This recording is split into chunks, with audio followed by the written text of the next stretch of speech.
Euh, Quelques mots de présentation. Bon, donc, merci à tout le monde, aux anciens de Paris, et à tous ceux qui venaient aux conférences et aux nouveaux.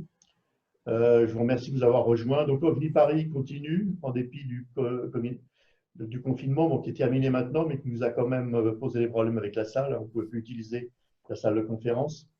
Je devais commencer les, comment dire, les conférences, les vidéoconférences dès le début mai. Malheureusement, ça n'a pas été possible, parce que la conférencière Bladio a eu des problèmes de santé. On a dû reporter 2 fois, même, oui, reporter 2 fois, puisque maintenant, elle a accepté elle pense qu'elle va pouvoir faire sa conférence le 13 juillet. Donc ça, c'est pratiquement certain maintenant, enfin, sauf cas de force majeure, bien sûr. Passer en vidéoconférence, bon, c'est pas très compliqué techniquement. On voit que c'est pas très dur de se connecter avec Zoom, ce produit-là. Ça pose des petits problèmes. On ne fonctionne pas pareil, hein, du tout. Avant, on avait notre petit groupe, notre petite zone parisienne. Maintenant, on travaille avec toute la France. Et puis, je dirais que c'est concurrentiel aussi. Il y a plusieurs personnes qui font la même chose. Bon, en tout cas, ce que je peux vous dire, c'est que je compte reprendre les conférences physiques à Paris, à la Maison des Mines, à la rentrée. Il y a plusieurs conférenciers de prévus, donc Monsieur Méheus, il y avait Sylvain Matisse, il faudrait quand même que je le recontacte pour voir s'ils sont toujours d'accord. Madame Caligny aussi. Donc, je remercie Thibault de prendre un peu de son temps. Je sais que tu es assez occupé. Je te présente rapidement. Bon, j'ai fait mes petites recherches. Bon, j'ai vu que tu as beaucoup bougé géographiquement, mais toujours en restant dans le domaine des bibliothèques, médiathèques et de la documentation. Donc, c'est toujours sur un axe, ce qui me paraît bien. Et à l'heure actuelle, tu es directeur alors, de quelque chose, j'ai essayé de le prononcer, bien que ce soit du français, Inguimbertine. Ça se dit comme ça? C'est ça. Inguimbertine. C'est un nom tellement curieux que j'ai été voir sur Internet et bon, j'en ai appris un peu. C'est une bibliothèque musée en réalité, qui a été fondée par un monsieur Inguimbert, un évêque, si je crois bien. C'est assez remarquable.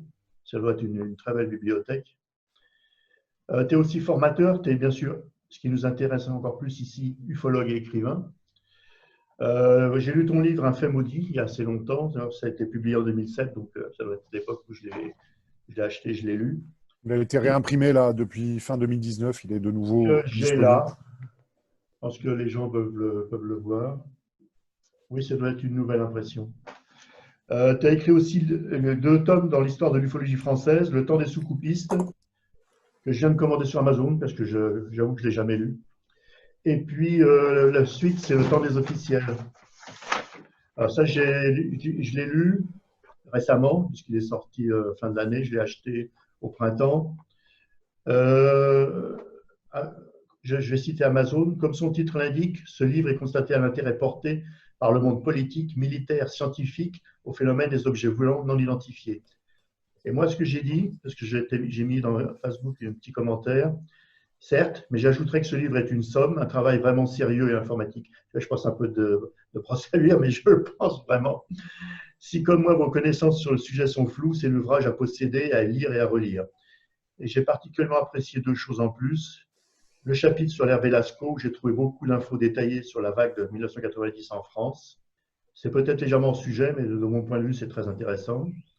Enfin, la postface de la regrettée Geneviève Béduneau, qui là aussi me fait évoluer. Bon, parce que je la voyais comme une sceptique, etc., un peu rigide. Les gens, les points de vue ne peuvent pas se résumer à des schémas sommaires du genre noir ou blanc. Voilà. Bon, bah donc, le sujet Juste de un ce mot, si tu permets, Patrice. Bon, je sais que c'est pas le sujet de ce soir, mais le 5 novembre, c'était important d'en parler sur mon tome consacré à la recherche officielle, euh, parce que c'est une vague qui a été prise en charge. Euh, c'est la dernière véritable vague, selon moi, conséquente, même si c'est une vague qui se déroule sur un temps assez restreint, qui a été prise en charge par l'État, pour le pire et pour le meilleur, en l'espèce là plutôt pour le pire. D'accord.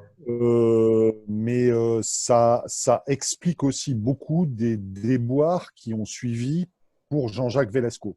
Donc, on ne peut pas comprendre tout ce qui se passe après 1990 au niveau du CNES, du GEPAN, sans avoir décortiqué cette vague du 5 novembre 90. Donc, si tu veux, pour moi, ça, on est quand même dans le sujet. Et puis, juste un mot aussi pour te dire, on te remerciait déjà des éloges que tu as fait sur le livre. Je voulais dire, sur ce livre-là, je n'ai pas beaucoup de mérite parce que lorsque le premier tome sort, c'est tout simplement en fait le premier. Moi, j'ai voulu faire, je suis historien de formation. Alors, je suis conservateur de bibliothèque, tu l'as dit, mais c'est mon métier, mais je suis historien contemporaniste de formation. Et j'ai voulu écrire en fait le livre que je ne trouvais pas. Aux États-Unis, tu sais qu'il y a Jérôme Clark, Richard Dolane et d'autres qui ont fait l'histoire de l'ufologie. Et en France, ça n'avait pas été fait ou c'était fait de manière éparse, de manière éparpillée. Exact. Il n'y avait pas de somme.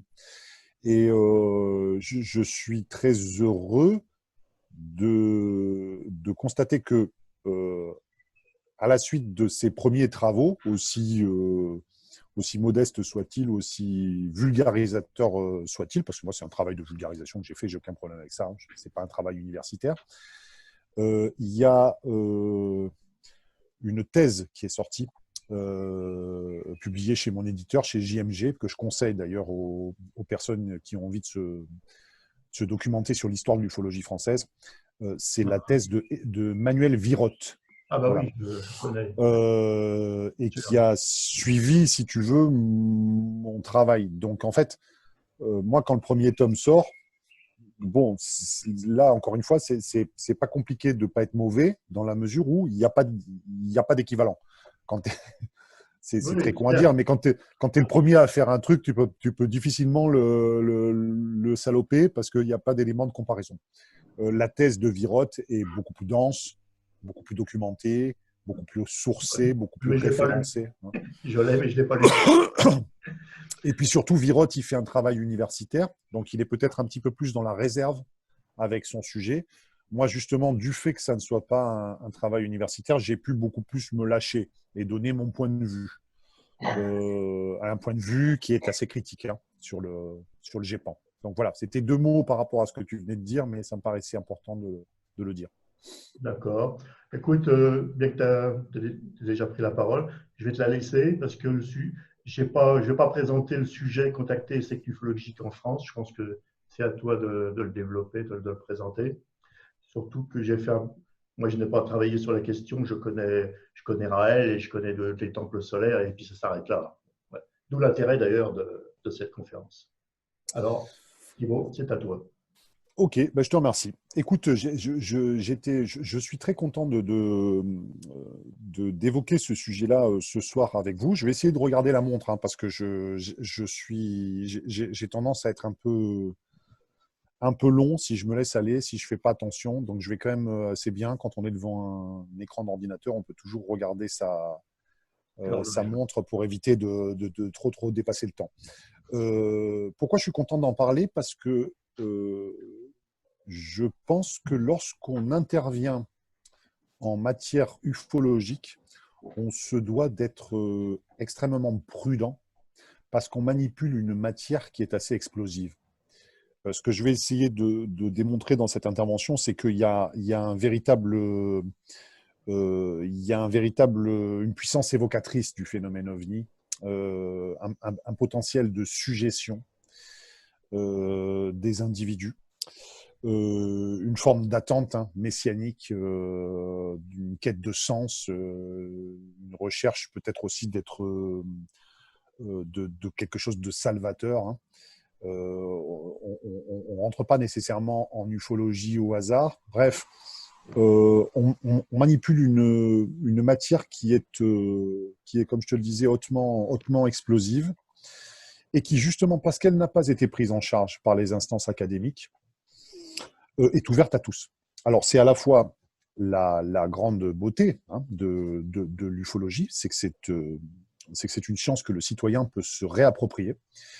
Et c'est pas à toi que j'apprendrai, Patrice, que lorsqu'on s'intéresse à l'ufologie, on s'intéresse par voie de conséquence à tout plein d'autres choses. On en apprend beaucoup sur sur l'épistémologie, sur la philosophie des sciences, on en apprend sur la méthode scientifique, on en apprend sur l'aéronautique, on en apprend sur l'astronautique, on en apprend sur l'histoire, on en apprend sur la météorologie. Bref, quand on s'intéresse, on en apprend sur le paranormal, sur la parapsychologie scientifique. Et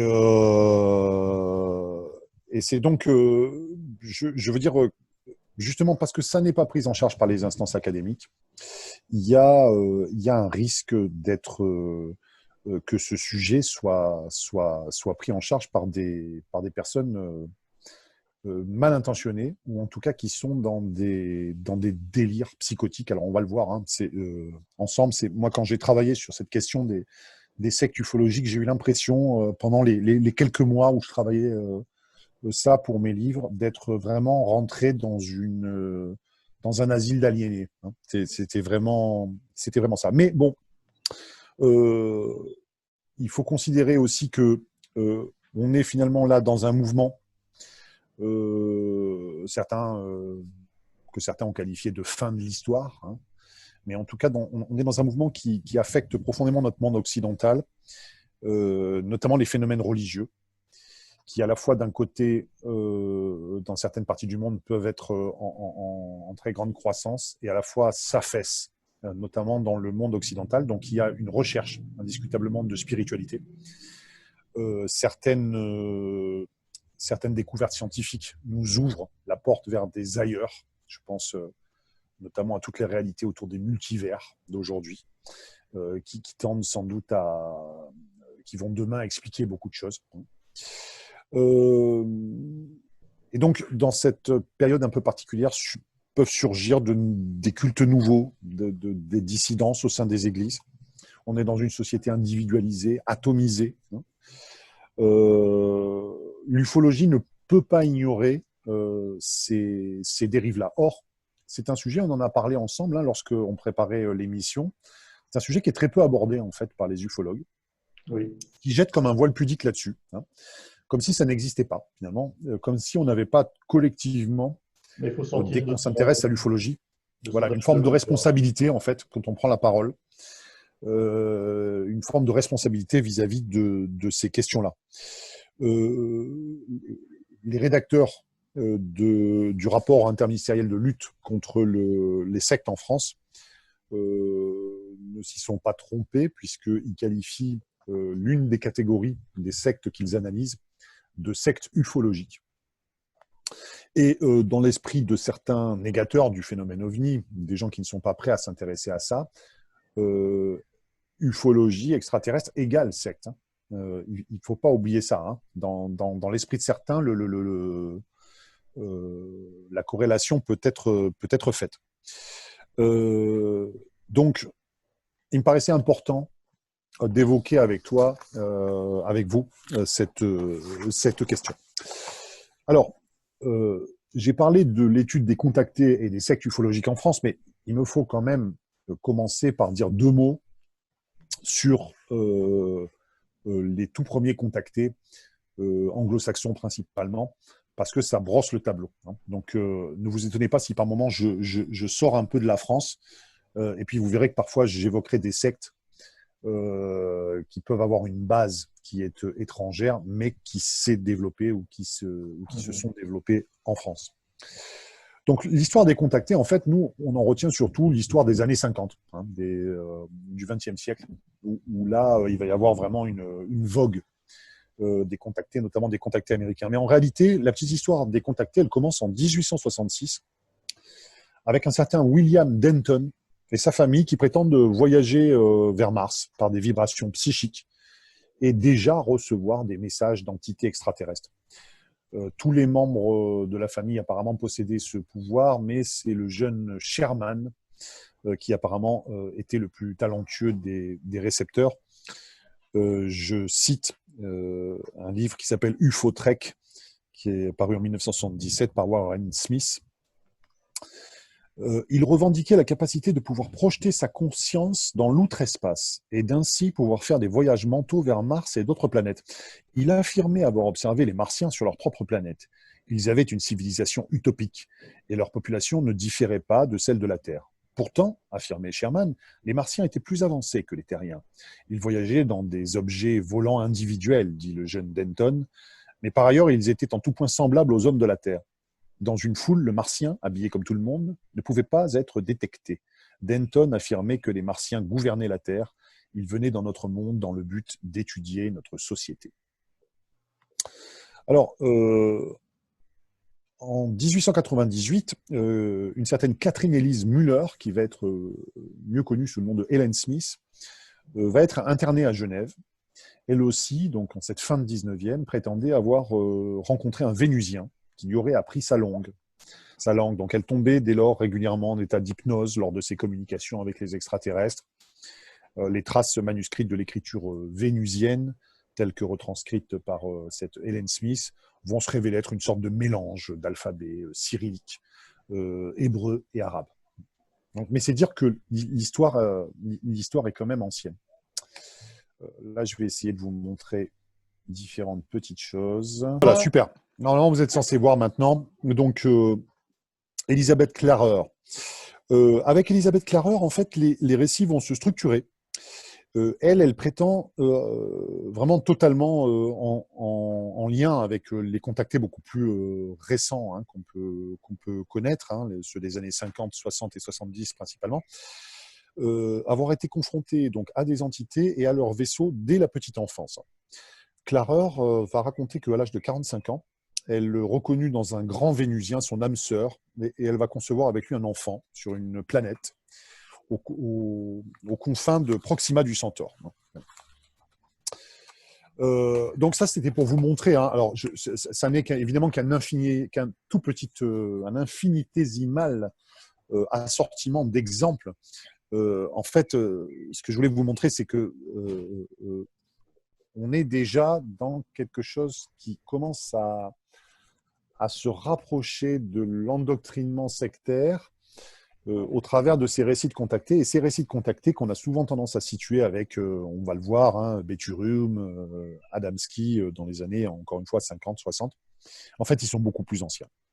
C'est sûr qu'avec les années 50, la guerre froide, la paranoïa de l'ennemi de l'intérieur, la crainte de l'anéantissement atomique, notamment, le récit des contactés va, là, du coup, être clairement en phase avec son époque. Vous verrez que beaucoup de contenus, à la fois de contactés et de sectes ufologiques, sont clairement apocalyptiques. Voilà. Un des tout premiers, c'est Howard Menger. C'est le premier à présenter la plupart des caractéristiques dans ses récits finalement de ce que les contactés vont développer par la suite. Alors déjà, c'est un témoin, Menger, en série d'OVNI durant les années 30 et 40. Et il va finir par rencontrer de nombreux extraterrestres qui vont le mettre en garde contre une apocalypse à venir. Donc là, on est très clairement dans un contenu qu'on va retrouver bien souvent après ça. La terreur du nucléaire, la crainte de l'extinction de l'espèce humaine. C'est vraiment une constante qu'on va retrouver, encore une fois, dans le corpus idéologique de nombreuses sectes.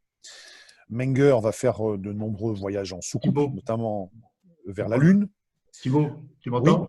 Tu pourrais peut-être revenir en plein écran. Mais non, parce que là, je vais balancer d'autres photos là, pendant un petit moment, mais j'y reviendrai. Pas de souci. Donc, Menger va faire de nombreux voyages en soucoupe. Il prétend avoir notamment voyagé vers la Lune, où il aperçoit des bases extraterrestres. Donc là, ça renvoie aussi au récit de Ingo Swann, pour ceux qui les connaissent. Et il va organiser des conférences à travers tout le pays, des espèces de conventions, en fait, où il réunit de nombreux ufologues en herbe, des fans d'ufologie. Et il va publier également 2 livres. Alors, le monsieur que vous voyez à droite sur la photo, à gauche, vous le connaissez, c'est Georges Adamski. Lui, c'est vraiment le plus célèbre, le plus célébrissime des contactés. Il est connu de tous. On en parlera tout à l'heure. Celui qui est à droite, c'est Daniel Fry. Alors lui, il aimait se présenter comme le plus grand expert mondial astronautique. En fait, c'était un assez obscur ingénieur qui avait travaillé sur des missiles à White Sands, mais qui n'avait pas vraiment laissé son nom dans l'histoire de la discipline. Et il prétend avoir rencontré dans la zone militaire du Nouveau-Mexique, hein, donc cette zone que tous les ufologues connaissent bien, évidemment, un extraterrestre nommé Alan, en 2 mots, hein, lequel va l'amener à de nombreuses reprises dans sa soucoupe. Lui expliquant appartenir à un peuple vivant depuis des générations dans des vaisseaux spatiaux, mais qui avait habité jadis sur Terre, dans le légendaire royaume de Mu. Donc vous voyez que là, on rejoint d'autres croyances légendaires. Fry s'estimait investi de la mission de prêcher la philosophie extraterrestre dans la société humaine, car le message qu'il avait reçu était social et religieux. Donc il va fonder, c'est le premier, un ordre religieux qui va sobrement s'appeler compréhension et qui ne va pas connaître une grande postérité. Mais là, on est bien, en tout cas, dans quelque chose, dans vraiment quelque chose qui, c'est pour la première fois, est une tentative finalement de création de mouvements sectaires.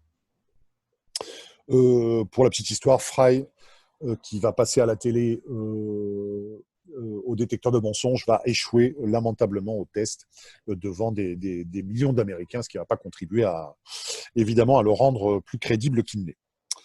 Celui que vous voyez sur l'image actuellement, c'est un certain Orfeo Angelucci,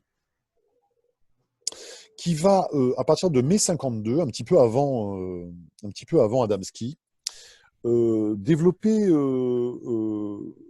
un certain nombre de théories en rapport, encore une fois, avec notre sujet. C'est un mystique. C'est quelqu'un qui est depuis sa plus prime jeunesse d'une constitution assez faible. Il a été malade. C'est peut-être pour ça d'ailleurs qu'il s'est réfugié dans l'occultisme, dans la métaphysique. Depuis très jeune. C'est un grand lecteur des œuvres d'Edgar Cayce et du yogi Paramsa Yogananda. Et lui, alors, il prétend avoir rencontré des extraterrestres de Neptune, d'Orion, de Vénus, planète que les extraterrestres appelaient Lucifer, et sur laquelle Angelucci fera un voyage avec son interlocutrice d'outre-espace nommée Lyra. Donc, sur Terre, il va croiser de nombreux extraterrestres qui vivent incognito parmi les humains. Et alors, ce qui est assez fascinant, c'est que, vous le savez sans doute, au même moment, Jung écrit un mythe moderne sur les soucoupes volantes, et il semble que le cas de Angelucci ait attiré son attention. Il était Jung, vous le savez, fortement interpellé par tout ce qui était les manifestations de soucoupes volantes, et il considérait le vécu d'Angelucci comme une expérience mystique, dont il ne fallait pas nier la réalité pour le témoin. C'est intéressant de citer ça. Les visiteurs insistaient sur la nature spirituelle de chaque humain, son ignorance collective du véritable mystère de son être, et lui livraient quantité de messages philosophico-prédictifs, dont l'annonce, là aussi, d'une série de catastrophes pour l'année 1986, d'inspiration écologique et antinucléaire. Et là, il faut bien reconnaître que, au moins sur un point, on peut reconnaître à Angelucci qu'il ne s'était pas complètement trompé, puisque je vous rappelle que l'accident nucléaire de Tchernobyl date du 26 avril 1986. Et donc, très précisément, Angelucci annonçait une espèce de catastrophe écologique pour l'année 86. Donc ça, il faut quand même le noter. On est les premiers à pointer quand les contacts disent un peu n'importe quoi. Là, pour le coup, il faut rendre à César ce qui est à César. Notre Angelucci avait vu juste. Le monsieur que vous voyez là sur la photo, c'est un autre contacté américain qui a été très, très, très connu aussi en son temps, qu'il est beaucoup moins maintenant, et même des ufologues qui l'ont un petit peu oublié. C'est un certain Georges Van Tassel. Alors, si tu reçois Elisabeth Calini, il faut savoir qu'elle est incollable sur les contactés, hein, donc elle pourra te parler de tous ces gens-là. Lui, c'était un mécanicien d'aviation, un pilote d'essai, notamment pour la film Lockheed, et qui va se retirer à partir de 52. Hein, donc, tu vois, encore une fois, c'est au début des années 50, c'est très, très important sur le terrain des contactés. En tout cas, c'est une époque importante.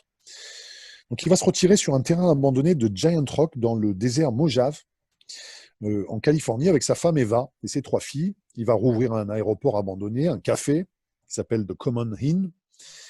Et au début de l'été 53, il prétend avoir eu un premier contact télépathique avec les extraterrestres. Il va écrire un petit opuscule de 52 pages qui révèle à l'humanité, là aussi, le message que lui remettent le Conseil des 7 Lumières, hein, je cite.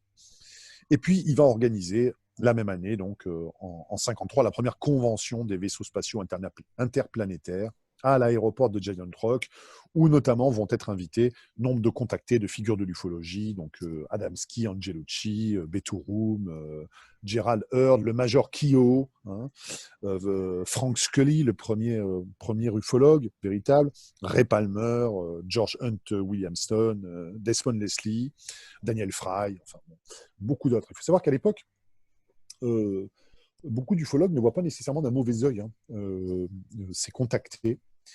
Beaucoup d'ufologues comme le Major Keogh, hein, qui sont des ufologues beaucoup plus traditionnels, hein, qui enquêtent sur des observations de pilotes ou sur des observations rapprochées, ne voient pas forcément d'un mauvais œil l'arrivée de ces contactés. Ils considèrent presque que c'est une espèce de suite logique, hein, et que sans doute là il y a une révélation à la clé. Ils mésestiment encore la puissance finalement du phénomène sociologique que représente l'ufologie. Alors, ces conventions, en plein cœur du désert du Mojave, elles vont attirer une foule importante. Hein. En 1959, 11 000 personnes vont être réunies. Ça fait rêver tous les organisateurs de congrès en ufologie, hein, réunir 11 000 personnes. Et sur les directives des extraterrestres, en fait, Van Tassel va construire en 1954 l'intégraton, qui est une sorte de monument en forme de dôme, censé rajeunir les tissus cellulaires vivants. Alors, il présentait ça comme un générateur électrostatique à haut voltage qui fournissait une large gamme de fréquences capables de régénérer la structure cellulaire. Évidemment, il sollicitait des donations pour faire avancer le projet.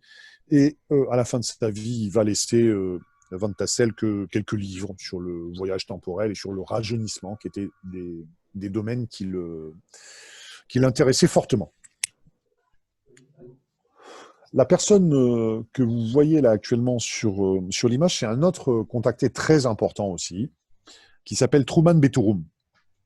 Alors lui, pareil, en 1952, il va connaître un contact dans la nuit du 27 au 28 juillet.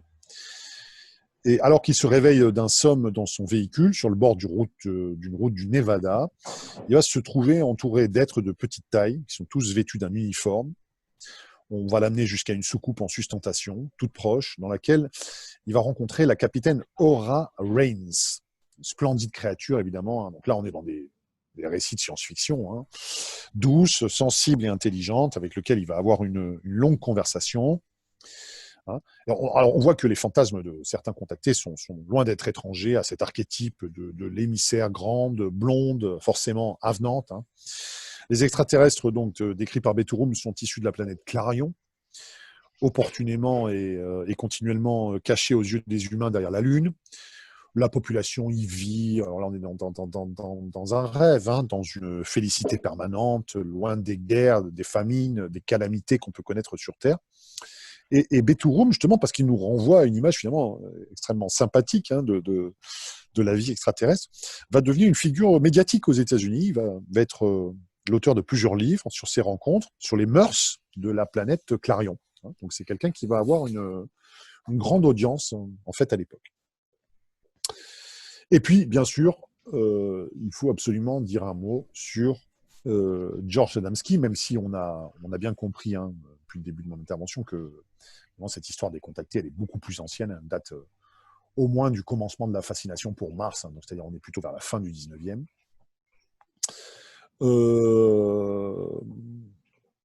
Adamski, donc lui, c'est vraiment celui qui va avoir la postérité la plus importante. C'était un autodidacte à la base, mais qui n'avait aucun problème à enseigner les lois universelles lors de conférences. Hein. C'était un astronome amateur, évidemment passionné d'OVNI, dès le début de la controverse OVNI, évidemment, à la fin des années 40. Et il va d'abord commencer par prendre de nombreuses photographies de prétendues soucoupes volantes à l'aide de son télescope, qui apparaissent en fait aujourd'hui comme des faux, hein, relativement grotesques, mais qui vont faire néanmoins leur petite impression à travers le monde, puisque je vous rappelle que nous sommes encore une fois en 52, et à l'époque, il y a très peu d'informations ufologiques finalement un petit peu dignes de ce nom. Hein. Et à partir de 52, il va même prétendre avoir été en contact avec un occupant d'un de ces engins. Voilà. Le succès de Adamski est le fruit de différents facteurs. Alors là, je vais essayer de essayer quand même de revenir. Voilà. Je ne sais pas si on me voit de nouveau. Voilà. Parfait, c'est bien. Excusez, je suis à la maison, donc je fume pendant que je vous parle. Vous êtes pardonné, mon fils. Bon, c'est bien. Le succès d'Adamski donc, est le fruit de différents facteurs. Il a ouvert la voie par sa réussite médiatique à bon nombre d'avatars à travers le monde. Donc, c'est-à-dire, beaucoup de gens vont s'inspirer de l'itinéraire d'Adamski. Son discours est beaucoup plus subtil que certains discours du type de ceux qu'on vient de voir avec Betouroum, où là, ça ressemble plus à un film, une série Z des années 50, avec l'extraterrestre blonde, super sexy, en robe moulante. Et de l'avis de tous, Adamski est extrêmement intelligent. Il possède un art oratoire certain et une certaine force de persuasion aussi. Donc encore une fois, là, vous allez voir, avec le discours que je vais développer un petit peu après, que finalement, on est assez proche de gens comme Ron Hubbard, avec la scientologie, par exemple. Et Adamski, d'ailleurs, avait écrit un livre quelques années avant son contact, un roman qui date de 1949, qui s'appelle Pioneers of Space, A Trip to the Moon, Mars and Venus. Et il évoquait déjà les aventures d'un groupe d'explorateurs terriens qui parcouraient ces 3 planètes. Donc son roman est pétri de références ufologiques, se nourrit aussi d'un condensé de la littérature néo-évémériste, des anciens astronautes. Vous allez voir, ça, c'est aussi quelque chose qui a beaucoup influencé les contactés. Et puis, finalement, aussi de grands mythes ou de choses dont on parle beaucoup à l'époque, l'Atlantide, les anomalies lunaires dont on commence à parler, jusqu'à la Grande Pyramide. En fait, le génie de ces contactés et de certains gourous aussi, c'est de réaliser en fait une sorte de syncrétisme autour de toutes ces questions. Donc, comme je disais, là, on ne trouve pas chez Adamski ces visions extrêmement érotisées de la femme extraterrestre. Il est beaucoup plus malin que ça. L'essentiel des théories prêtées par Adamski aux extraterrestres qu'il a rencontrés se trouve clairement exposé dans ce premier roman. Ce que va démontrer un certain Marc Halley, que certains ufologues connaissent, qui est aujourd'hui après avoir été un ufologue croyant, qui est aujourd'hui un sceptique assumé et qui a été lui-même adamskiste puis repenti. Donc, ce qui explique sans doute pourquoi il est devenu de manière aussi virulente sceptique lui-même. Mais enfin, en tout cas, c'est un fin connaisseur de l'histoire d'Adamski et on lui doit beaucoup. Adamski aussi avait un don de la publicité. Il savait entretenir le mystère autour de sa personne, de ses réseaux, de ses connaissances, dont on sait aujourd'hui qu'il s'agissait finalement, dans la plupart des cas, d'une mystification, comme son entrevue présumée avec le pape Jean XXIII, qu'il mettra beaucoup en avant. Ça va lui donner une aura particulière parmi les contactés. Beaucoup de rumeurs vont faire même en fait un agent en mission des services secrets, pour rendre ridicule, banaliser finalement le phénomène OVNI. Ce qui peut être une idée pas si bête que ça. Le fait qu'il ait été enterré au prestigieux cimetière des héros d'Arlington en 1965 a contribué à accréditer cette théorie qu'il avait été un agent de la CIA finalement ou de centrale de renseignement visant à faire de la désinformation amplifiante finalement. Alors, en réalité, cette théorie, cette hypothèse repose sur pas grand-chose de tangible. En réalité, Adamski a combattu pendant la Seconde Guerre mondiale, et simplement à ce titre-là, il était tout à fait fondé à reposer au cimetière d'Arlington, qui est un cimetière qui accueille en fait les vétérans, qui accueillait les vétérans de la Seconde Guerre. Voilà. Alors, en France, va paraître en 1954, donc ça c'est intéressant, c'est la première fois, les soucoupes volantes ont atterri. Je vous ai montré la version de la pochette anglaise avec un certain Desmond Leslie, où là, il y a clairement un contenu occultiste. Donc, on est encore une fois, c'est ce que moi j'ai démontré justement dans Le Temps des soukoupistes, le premier tome de mon histoire de l'ufologie française. Il y a une perméabilité totale entre ceux qui étudient finalement dans la première moitié du XXe siècle l'occulte, les mystères mystiques, l'ésotérisme, la métapsychique. Ce sont les mêmes personnes qui vont s'emparer de l'ufologie. Et au début, il y a très clairement un mélange, une forme de syncrétisme, encore une fois, entre ces deux sphères, hein, qui apparaissent aujourd'hui bien différentes, mais qui n'étaient pas du tout à l'origine. Et dans ce livre donc, de Adamski et de Desmond Leslie, on est vraiment là-dedans. On a un mélange de théorie des anciens astronautes, d'occulte, qui va clairement rencontrer son public. Hein.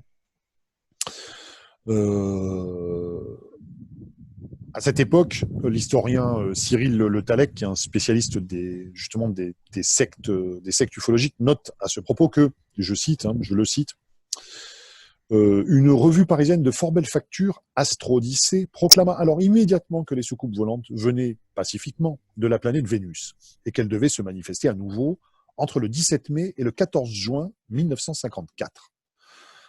Sans être structurés, les défenseurs d'Adamski sont assez nombreux pour qu'à l'occasion d'une émission de Jean-Claude Bourré sur France Inter, où la crédibilité du contacté était mise en cause, le journaliste va recevoir plusieurs dizaines de lettres qui vont prendre la défense du maître. Donc ça veut dire que déjà à l'époque, ces gens-là drainent derrière eux un groupe humain important d'adeptes. On va utiliser ce terme-là. Vous allez voir que ce n'est pas un terme qui est si galvaudé que ça, finalement. Une fois que je vous ferai le récit un petit peu des vraies sectes ufologiques.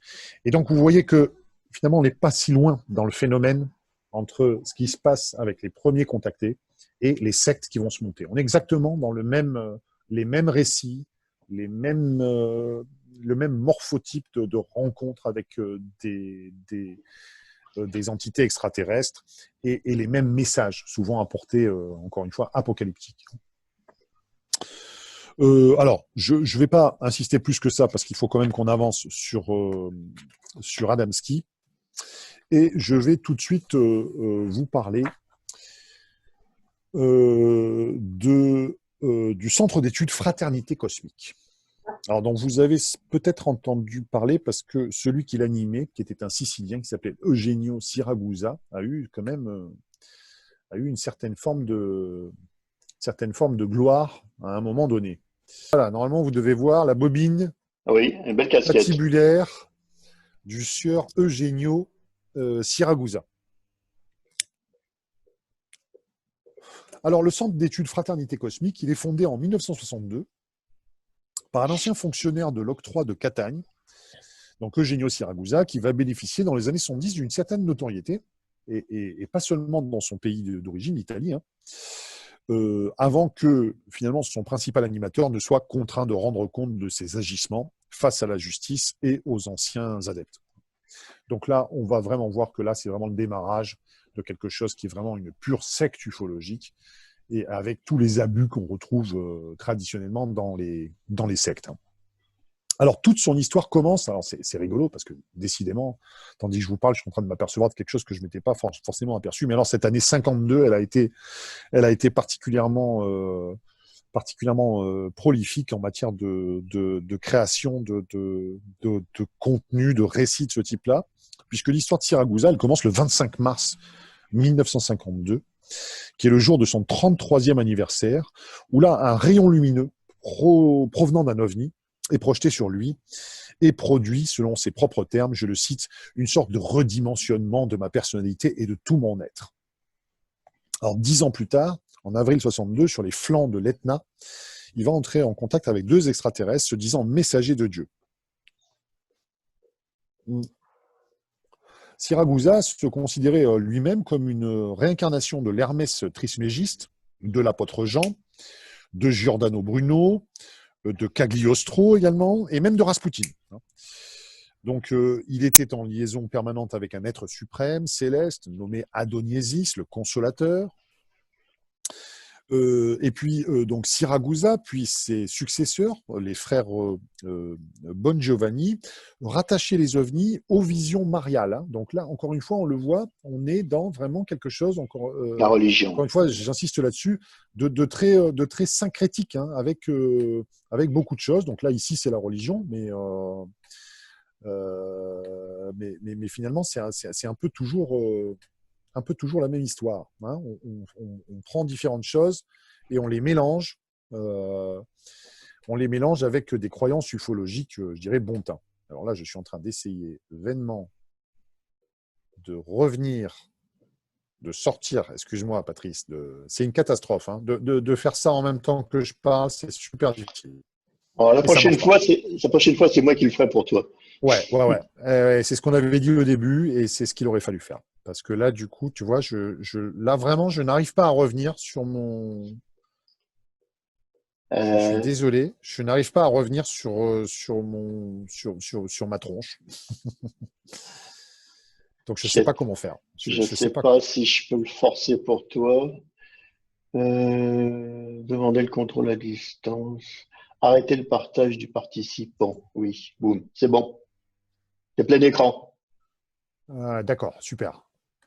Écoute, ça serait peut-être pas mal que quand je te demande d'arrêter le partage, tu puisses le faire. Je vais essayer d'y Je, revenir parce que j'ai quand même des choses à vous montrer. Mais je vais te demander maintenant de le faire pour moi si ça ne t'ennuie pas, de non, ressortir de non, ça. Parce que ça m'interrompt dans mon truc. Et je c'est pense pas que grave. je pense On que c'est un peu coupera. désagréable du coup. On coupera en montage. Ouais, je sais même pas s'il faut mettre ça sur YouTube. On en reparlera. Donc, ils rattachaient ça, ils rattachaient leur récit, hein, et puis le contenu ufologique aux visions mariales. Ils prétendaient qu'une cité de lumière, gigantesque ville située à quelques kilomètres sous le sol péruvien, était le siège d'une nouvelle spiritualité par laquelle les frères qui l'habitaient rejoignaient d'autres mondes, d'autres espaces-temps. Évidemment, on retrouve là aussi dans ce que professe Siragusa un contenu là aussi profondément apocalyptique, très très noir, très très pessimiste, qu'on va retrouver notamment dans le Temple solaire, hein, créé par Robert Negrini en 78 à la dissolution du centre d'études Fraternité cosmique, qui va suivre de près certains procès intentés par d'anciens adeptes à Siragusa. Alors, il va annoncer une énième annonce d'événements graves pour l'année 88, qui va jamais véritablement se réaliser. Hein. Bon, j'ai pas vraiment d'événements graves en 1988 qui me viennent à l'esprit à une échelle internationale, mondiale. Et le groupe va exister, va perdurer longtemps autour des messages de Siragusa sous le nom de Du ciel à la terre, qui va longtemps faire paraître une revue qui s'appelait à l'époque Non siamo soli, nous ne sommes pas seuls, évidemment, de Giorgio Bongiovanni, qui est un de ceux qui a repris cette secte après Siragusa. Et elle va bénéficier en son temps d'un réseau d'antennes nationales essentiellement dédié à la diffusion des écrits de Siragusa et à leur exploitation commerciale, évidemment, dont l'organisation Cosmicia en France, basée à Marseille, fut notamment le relais, annonçant notamment un cataclysme terrible pour septembre 1996. Évidemment, il s'est rien passé. Alors, la liste des cataclysmes annoncés, des apocalypses vraiment annoncés par les nombreux gourous ufologiques est tellement nombreuse que j'ai pas pu toutes les relever, mais c'est assez marrant de voir après coup que finalement, malgré toutes ces annonces, heureusement, fort heureusement, il ne s'est rien passé. Alors, des périodiques italiens nous renseignent mieux sur le climat. Hein. Là, c'est intéressant, on va rentrer dans le dur. Qu'est-ce qui se passe dans ces sectes-là, au sein de la secte? Donc, essentiellement, on verra des abus moraux et sexuels.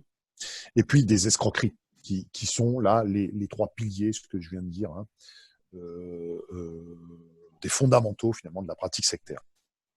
Je cite un article de la revue Gente en 1978. Il avait un faible pour les jeunes femmes, et en particulier les jeunes épouses fraîches et les héritières.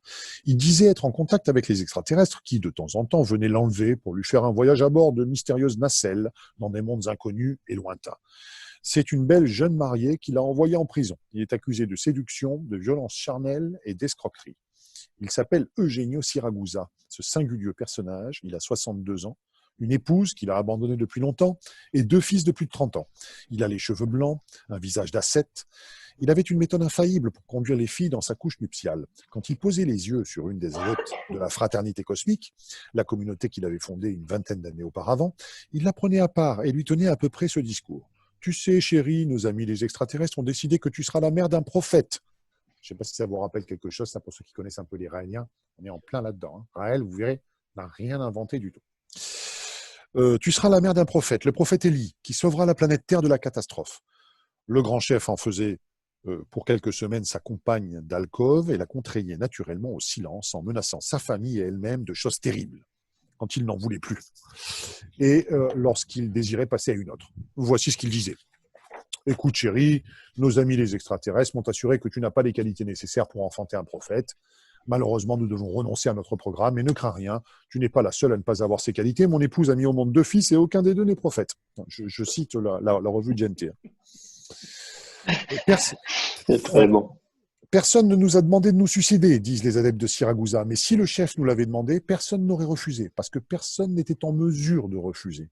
Cet homme nous avait enlevé toute possibilité de discerner le bien du mal. C'est lui qui nous disait ce qui était bien, et nous l'écoutions. Nous lui obéissions aveuglément. Donc ça, c'est quand même particulier. On n'a pas réussi à décoder ça. Qu'est-ce qui fait à la fois que des gens peuvent tomber dans ce phénomène de sujétion à l'autre, et surtout quels sont les atouts, les marques de fabrique qui font un bon gourou. Ça, par contre, ça reste quand même quelque chose d'assez mystérieux. Non, c'est le charisme, en fait. Je ne sais pas si c'est si simple que ça. Je sais pas, on pourra en parler tout à l'heure. Hein. Je ne sais pas si c'est si simple que ça, parce qu'il y a d'authentiques fous furieux qui sont arrivés à drainer, qui ont arrivé à drainer derrière eux beaucoup de gens, et le charisme n'explique pas tout. Le charisme n'explique mal. Pour moi, pas tout. Il y a autre chose. On va en parler. Je pense que moi, la réalité est plus à chercher du côté de ce qu'on enlève à l'adepte. Je pense qu'une fois qu'on l'a mis tout nu, une fois qu'on lui a pris sa famille, ses proches, son argent, et puis le dernier rempart, c'est son intimité sexuelle, là, je pense qu'on arrive à un pouvoir absolu. C'est en tout cas quelque chose qui se retrouve dans beaucoup de sectes. On en reparlera, hein, mais vous verrez, il y a des cas, encore une fois. Mais en tout cas, retenez que bien souvent, on retrouve ce triptyque, une emprise morale, des escroqueries financières, hein, et puis des abus sexuels. Ça vraiment, c'est quelque chose que l'on retrouve, je dirais, presque comme une marque de fabrique. Hein, et c'est là où ça fonctionne vraiment bien sur les adeptes. Citons encore l'ordre de Melchizedek, centre interplanétaire d'extraterrestres, d'ovnis, d'Élohim et d'anges. Voilà, pour la première fois apparaissent les Élohim dont parle Jean Sandi. Hein. On va le voir tout à l'heure. Parfois nommé ordre de l'empereur ou ordre de l'univers. Donc, c'était une secte parisienne dont Jacques Vallée parle dans ses mémoires, qui ne regroupa jamais finalement que quelques dizaines de membres. Il y était proclamé que Jésus était un extraterrestre. D'ailleurs, ce slogan est apparu sur les murs de Paris dans les années 70, notamment sur les murs des métros. Et le groupe prônait une alimentation strictement végétarienne, prétendait maîtriser l'immortalité du corps physique par l'exercice de l'énergie lumière, laquelle permettait de s'élever dans l'espace, évidemment. Et les extraterrestres sont considérés par l'ordre comme le lien avec d'anciennes civilisations, de peuples mystérieux, tels que les Cathares, les habitants de l'île de Pâques, les Templiers, les Khmers, etc. Donc là, on est encore une fois dans un mélange, dans un salmigondi, à la fois historico-ésotérique, qui fonctionne pas mal. Les écrits de la secte, relevés par le jeune Jacques Vallée en mission sociologique, et qu'il relate dans son livre « La grande manipulation », dont je vous parlerai aussi tout à l'heure, laissent pantois par leur incohérence, leur délire. Je cite Vallée, hein, qui était allé suivre une réunion pour voir justement ce qu'il en était et ce que professaient ces gens-là. Ma mission est d'annoncer que le Seigneur est revenu sur la Terre. Il est le chef de tous les extraterrestres, de tous les ovnis et de toutes les planètes. Il vient pour sauver la Terre. Tout l'argent du monde est désormais inutile. Seule la Terre conserve un sens. toutes les religions sont abolies. Le service militaire, détesté par le Seigneur, est interdit grâce aux armes antimatières des ovnis. L'ordre de Melchizedek est une association d'extraterrestres où tout est librement enseigné et donné. Les premiers croyants seront les premiers servis. Et de plus, ils obtiendront des preuves, comme saint Thomas en reçut. Ils voyageront dans des soucoupes volantes. Cela est déjà arrivé à beaucoup d'entre eux. Donc voilà quel était le contenu du message de l'ordre de Melchizedek.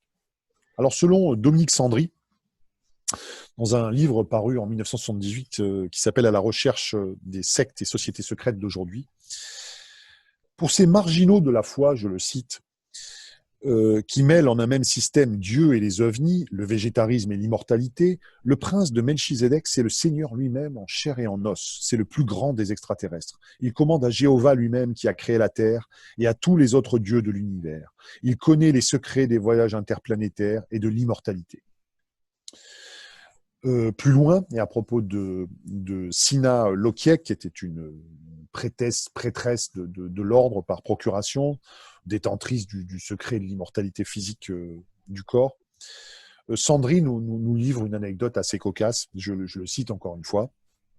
Elle et ses amis sont tellement sûrs de détenir la vérité qu'ils n'hésitent pas parfois à entreprendre quelques actions d'éclat, comme ce fut le cas le 24 décembre 1973, lorsqu'ils pénétrèrent dans Notre-Dame, à Paris, où se déroulait un concert d'orgue, afin de dénoncer l'internement du prince Melchizedek. Alors ça s'est véritablement passé. La prêtresse s'en tira avec 3 mois d'asile psychiatrique. En réalité, le prêtre féminin de Melchizedek, nommé par Dieu lui-même, fit de nombreux séjours dans un établissement spécialisé de Saint-Maurice à Charenton. Donc c'est dire quand même dans quelle misère certains prophètes et prophétesses se sont retrouvés sur Terre lorsqu'ils ont essayé de nous faire connaître les messages venus de l'au-delà, ou la vérité, comme tu dis, Patrice.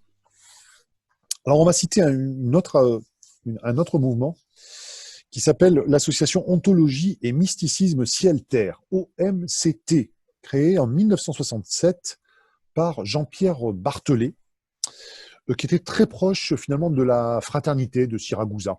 C'est proche d'un point de vue intellectuel. On y retrouverait la même mythologie associée très clairement aux extraterrestres et les mêmes abus exercés sur le libre arbitre, les corps et les finances des adeptes, encore une fois, souvent parmi les plus fragiles et les plus jeunes.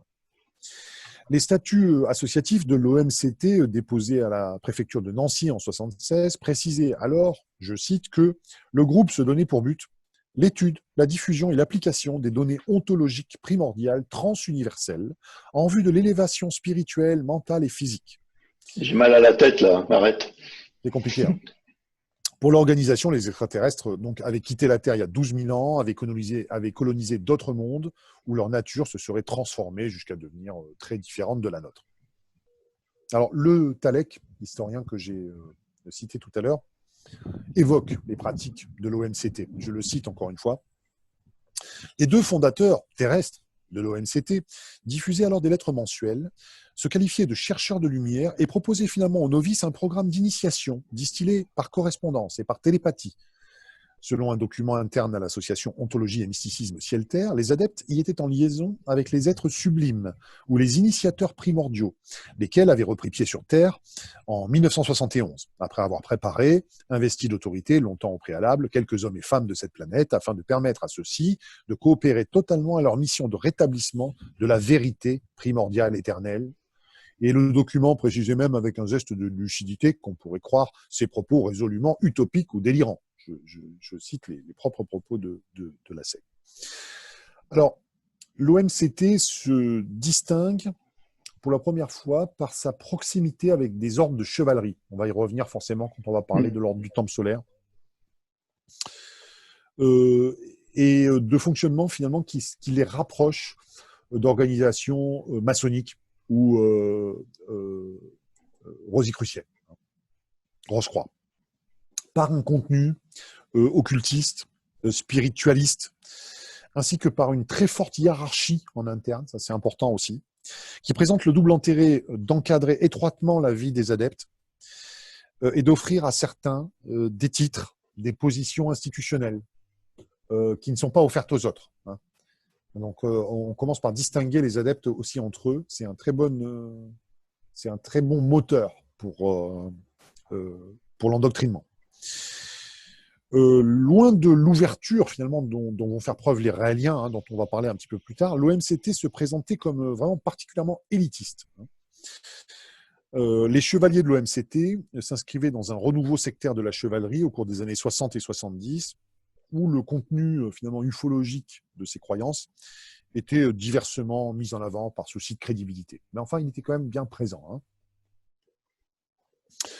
Dans un même courant d'idées, naîtra donc en 1981 l'Ordre chevaleresque international, tradition solaire, fortement teintée de croyances aux extraterrestres, là aussi, qui était sans cesse niée. Hein. C'était un certain échelon d'initiation qu'on avait accès à ces données-là, et qui devait donner naissance en 84 donc au célébrissime OTS, donc Ordre du Temple solaire.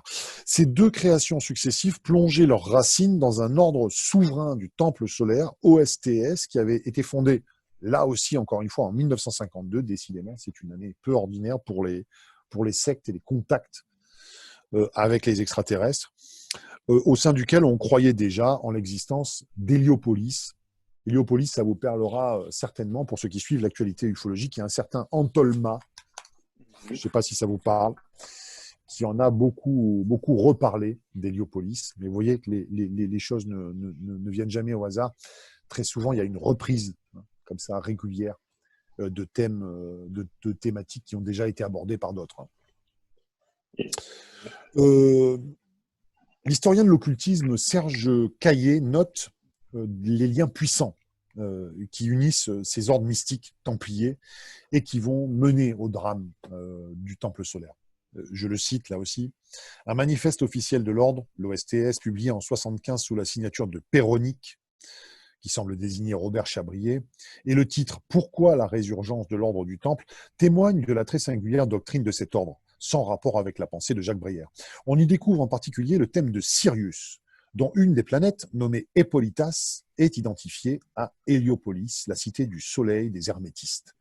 On y apprend ensuite qu'Héliopolis est habitée par une humanité qui a connu la chute à une époque très reculée, mais qui, rachetée par une incarnation du Christ, est présentement considérablement plus évoluée que la nôtre, tant par l'exercice de l'amour du prochain que sur le plan technique. Le personnage biblique de Melchizedek et les fondateurs des pyramides d'Égypte ne seraient autres que des Héliopolitains. Plus inquiétant au regard de la fin tragique du Temple solaire, l'ouvrage annonce le retour des sages d'Héliopolis. Lorsque les temps seront venus, en principe avant la fin du siècle présent, et s'il existe sur notre terre un nombre suffisant, quoique faible, d'hommes dignes de prendre contact avec eux, les initiés d'Héliopolis reviendront dans une discrétion totale, opérer une jonction avec leurs frères du temple terrestre. Voilà. Alors, donc vous voyez bien, encore une fois, hein, c'est très compliqué en très peu de temps, évidemment, de parler de tout ça, mais on est quand même dans, voilà, encore une fois, ça c'est important de le noter, dans une constante qui est, encore une fois, un mélange, une fusion, un syncrétisme entre croyances religieuses, christiques parfois, retour à des croyances anciennes, à des légendes anciennes. Les ordres de chevalerie, il y a encore des groupes qui se bien sûr, absolument. ordonnent. Oui, bien sûr. Bien sûr. Et puis voilà, des organisations assez hiérarchisées, des annonces principalement apocalyptiques, très inquiétantes hein, pour l'humanité, pour le sort de la planète.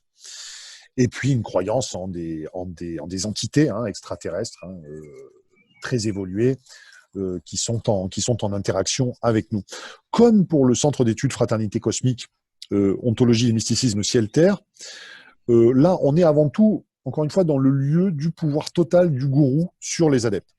Cette négation de l'autre, cette appropriation des consciences, finalement si consubstantielle hein, au fonctionnement sectaire, a mené son responsable devant les tribunaux, là aussi pour viol et agression sexuelle.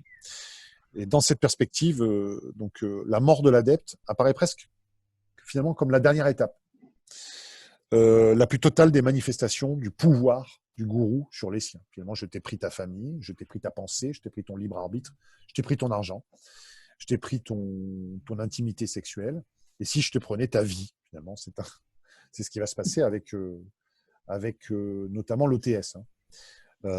Mais finalement, c'est l'étape supplémentaire, hein, une fois qu'on a tout pris, finalement.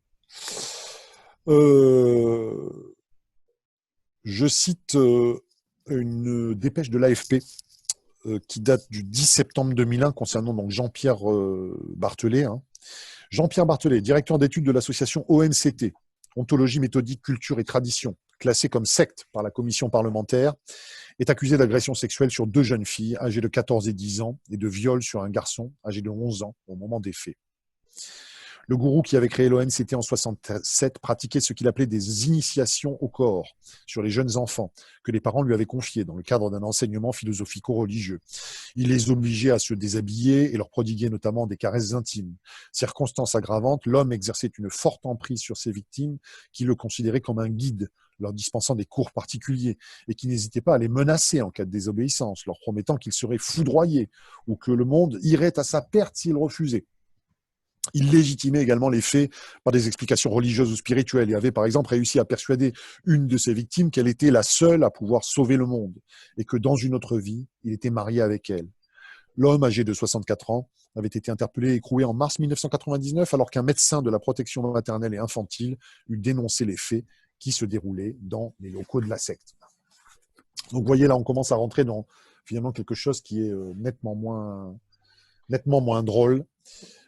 Qui est vraiment ce travail de sape que certains gourous vont commettre. Je vous propose de passer à une autre secte, ma foi, assez intéressante. Donc, je vais essayer, encore une fois, voilà. Oui, oh, il est beau. Voilà, alors... lui, certains le connaissent bien. C'est un certain Isozen. Alors, je ne sais pas si ça vous parle, Isozen. À peine. Si ça parle à ceux qui écoutent cette émission. Mais c'est vraiment quelqu'un qui va avoir une influence très, très importante. Et vous allez voir qu'il va vraiment mener, alors là, un petit peu à la façon un petit peu de Raël, une véritable vie de château. Parce que ce qu'on ne dit pas, c'est que certains gourous vont réussir à avoir bâtir une véritable fortune. Hein. C'est vrai que l'exemple le plus connu qu'on va voir tout à l'heure, c'est évidemment Raël.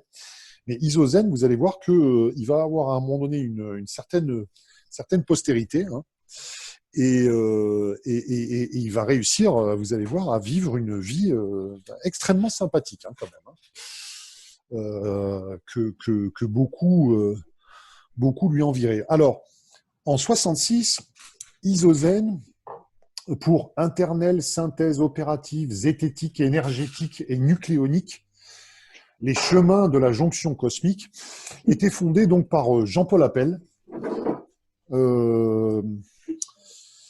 Jean-Paul Appel qui demeure son prophète, hein, encore aujourd'hui, hein, et qui prétendait avoir été contacté par les extraterrestres dès l'âge de 12 ans, lesquels l'auraient alors initié depuis l'au-delà, dédoublant son énergie éthérique.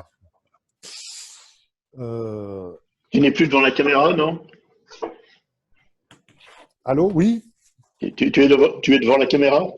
Ah Oui, oui, ok. je suis devant la caméra toujours. Ouais. D'ailleurs, Ouais, ok. tu peux repasser. Hein. Tu peux repasser sur le. J'ai juste changé de place D'accord. à un endroit mais tu peux faire sauter cette Voilà, c'est bon. splendide photo de Jean-Jacques Appel, de Jean-Paul Appel, pardon.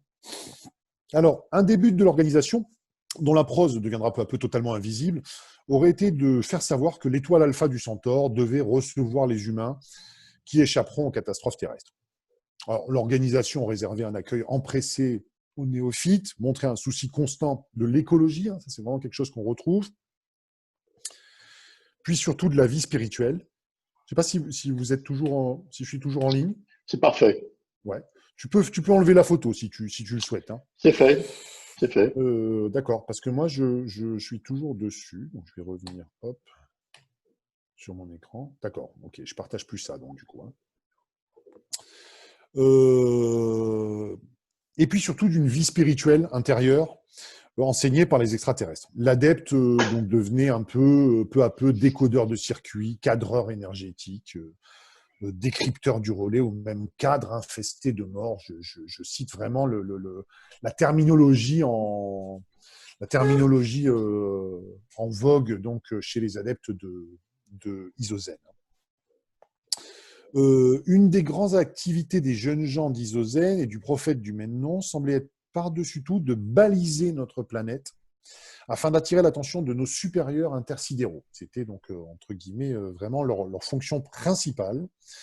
Alors, cette opération, elle se faisait à l'aide de tectites, qui sont des sortes de cristaux, et elle devait théoriquement faciliter le sauvetage du groupe lors d'un cataclysme imminent qui devait marquer la fin de l'ère du Verseau. Donc, on est encore une fois vraiment dans des annonces apocalyptiques. C'est complètement ce phénomène-là qu'on va avoir en œuvre avec l'ordre du Temple solaire. Il s'agira pour l'ordre du Temple solaire d'effectuer une migration vers Sirius, mais on est totalement dans le même,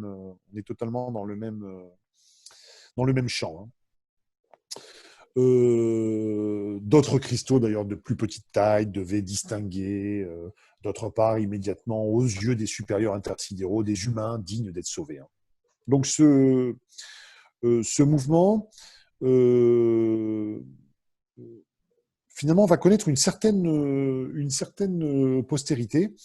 Il avait organisé en 1977 une exposition artistique qui s'appelait Groupe OVNI et Art télépathique, dont on va notamment parler dans la revue Question 2 de Louis Pauwels, pour ceux qui connaissent un petit peu l'aventure de Pauwels et Bergier. Question 2, c'était un petit peu avait pris un petit peu la suite de la revue Planète.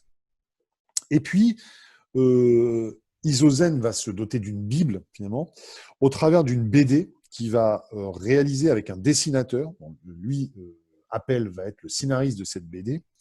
Il va la faire avec un dessinateur qui s'appelle Sergio Macedo et qui s'appelle Voyage intemporel, Terre-Ciel Connexion, qui est paru en 1983 chez Glénat. Appel a été depuis le scénariste de nombreuses autres BD, donc il s'est rendu quand même assez célèbre dans ce domaine-là. Ce type de manifestation va lui donner quand même une certaine audience, et puis surtout, il va comprendre assez vite, Appel, que finalement, au travers de mœurs sexuelles un peu débridées, on arrive à un potentiel, encore une fois, de suggestion qui est assez important. Et puis surtout, on attire un petit peu plus facilement un certain nombre d'adeptes. Et il semblerait que Isozen ait accueilli même certaines célébrités, pour ne pas le citer, notamment Michel Jonas, qui apparemment a été assez vite écarté, le gourou redoutant que sa propre aura ne se trouve amoindrie par la présence, encore une fois, charismatique d'une personne célèbre. Alors, comme Renaud Maric le notait justement dans un article, ces groupes utilisent les rassemblements, les réunions ufologiques pour se faire connaître, recruter leurs futures victimes. Donc, c'est là où, par contre, les choses peuvent ne pas être claires. Très souvent, on le voit avec les Raéliens notamment. Le prétexte, c'est une réunion où on est censé parler d'ufologie et où, en réalité, on fait la promotion de toute autre chose. Donc, c'est là-dessus qu'on ne peut pas ne pas se sentir un petit peu responsable de ce qui se passe d'un point de vue sectaire. Exact. Je pense que vraiment, de ce point de vue-là, tous ceux qui s'intéressent à l'ufologie ont une forme de responsabilité dans les discours qu'ils tiennent. À partir du moment où on produit un discours pour les autres, je pense qu'on a cette forme de responsabilité, qu'on se doit de faire extrêmement attention. Le journaliste François Coq va évoquer ça. Je vais citer un extrait d'un article consacré à un ouvrage d'une certaine Isabelle Sebag, qui a été une ancienne adepte de Isozen. Je vais essayer de vous montrer si tout va bien, avec un partage d'écran. Oui, c'est parti. Voilà. C'est bon. Le livre paru au comptoir de Isabelle Sebag, qui raconte les 7 années qu'elle a passées dans la secte Isozen. Je cite le récit qu'en fait donc François Coq, le journaliste, dans l'Express du 23 janvier 1997. Le récit de cet ex-adepte de la secte Isozène est si incroyable que l'on se demande comment elle a pu, après 7 années de folie, recouvrer sa liberté perdue. À 17 ans, elle a été envoûtée par Iso, un gourou loufoque et pervers qui s'estime investi de pouvoir divin en liaison avec de puissances extraterrestres. À ceux qui le suivent, il promet de survivre à l'apocalypse, prévu pour demain. Comme tous les gourous de ce type, il s'emploie à couper les adeptes victimes du monde extérieur, surtout de leur famille, et leur impose privation de sommeil et de nourriture. Bien pire, Iso exerce son pouvoir sur les cœurs et la sexualité de ses recrues en formant ou en brisant des couples. Ces gourous ont compris qu'en faisant tomber les frontières les plus intimes de l'individu à travers une sexualité imposée, ils accédaient à un niveau de domination bien supérieur sur leurs fidèles. C'est ce qu'a vécu Isabelle Sebag pendant 7 ans dans la secte Isozène. Elle se souvient des déclarations emphatiques sur la libido sacrée de son ancien dieu, la barbe tressée. Votre énergie vitale centralisée au niveau du chakra du sexe doit s'orienter vers les étages supérieurs de votre être. Alors vous commencerez à ressentir les effluves subtils des mondes de l'âme en parvenant au paroxysme, l'orgasme cosmique. Iso, qui s'estime investi le pouvoir divin en liaison avec de puissances extraterrestres, invite ensuite la cinquantaine de jeunes femmes qui forment un cercle autour de lui à retirer leurs enveloppes, entendez leurs vêtements, et à se caresser. Presque en transe, le gourou, revêtu d'une combinaison bleu ciel, enlace chacune de ses adeptes au moment où elle crie de plaisir, afin, prétend-il joliment, de cueillir la rose d'Eros. Il affirme même que ces mutations, en fait des séances de masturbation collective, permettent d'accéder à une autre dimension. Alors, ces pratiques révélées, le mouvement va connaître divers schismes et éclatements au cours de son existence, qui feront naître différentes entités diversement pérennes, dénommées l'espace Futura, le groupe Zeta, le groupe Opéral, le groupe Énergie, le groupe Eva Nouvelle Ève, Azur Mieux-être, Cor Unum, Euroculture, Italia, Résonance Nouvelle, Siderella, Sumera ou Voyageurs intemporels. Donc vous voyez que ces sectes se cachent dès qu'elles sont dénoncées publiquement, au travers de noms divers et variés. Et puis, Jean-Paul Appel lui-même se fera connaître successivement sous les noms d'Appel Guéry, puis de Yo Appel Guéry. Aujourd'hui, il se fait appeler essentiellement Appel Guéry. Et évidemment, avec la sexualité, sans surprise, l'argent a toujours été évidemment au cœur des activités d'Isozène.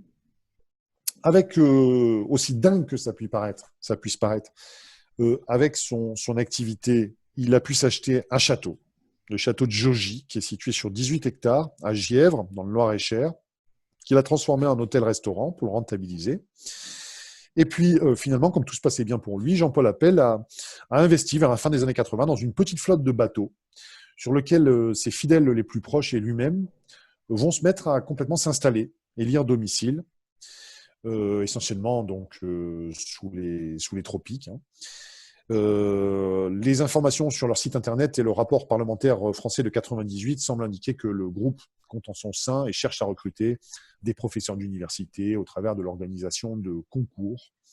Et puis évidemment, pour l'an 2000, sans surprise, Isozène, Siderella à l'époque avait annoncé un apocalypse nucléaire et une venue massive d'extraterrestres. Énième déconvenu millénariste qui n'a pas fait disparaître pour autant les activités de la secte, dont l'audience reste heureusement assez confidentielle. Mais enfin, vous avez compris que ces gens arrivent quand même à faire beaucoup de mal et à garder une emprise très très forte sur leurs adeptes. Les organisations diffèrent, mais les abus demeurent terriblement identiques, comme ce fut le cas avec les groupements nés des activités de cet ecclésiastique que vous voyez sur l'écran, qui est assez oublié aujourd'hui et qui a mené une vie assez extraordinaire. Lui, son histoire est complètement dingue. Il s'appelle Michel Collin et il est rentré dans l'histoire sous le surnom de l'antipape Clément XV, prêtre du diocèse de Nancy, qui va se faire connaître dès les années 30 pour ses visions apocalyptiques, là aussi, et l'annonce du prochain avènement du grand monarque. Il présentait à ses ouailles le roi blanc, Léon Millet, comme un lieutenant du Sacré-Cœur au Royaume de France, promis à restaurer la monarchie très chrétienne. Ces jeunes adeptes du mouvement des chevaliers croisés de l'armée du Sacré-Cœur commirent en leur temps quelques actions d'éclat, comme par exemple l'irruption spectaculaire dans la cathédrale de Valence. Alors, dès 51, Collin est rendu à la vie laïque du fait de ses délires, de ses excès commis dans le cadre de son enseignement à l'Institut des apôtres de l'amour infini.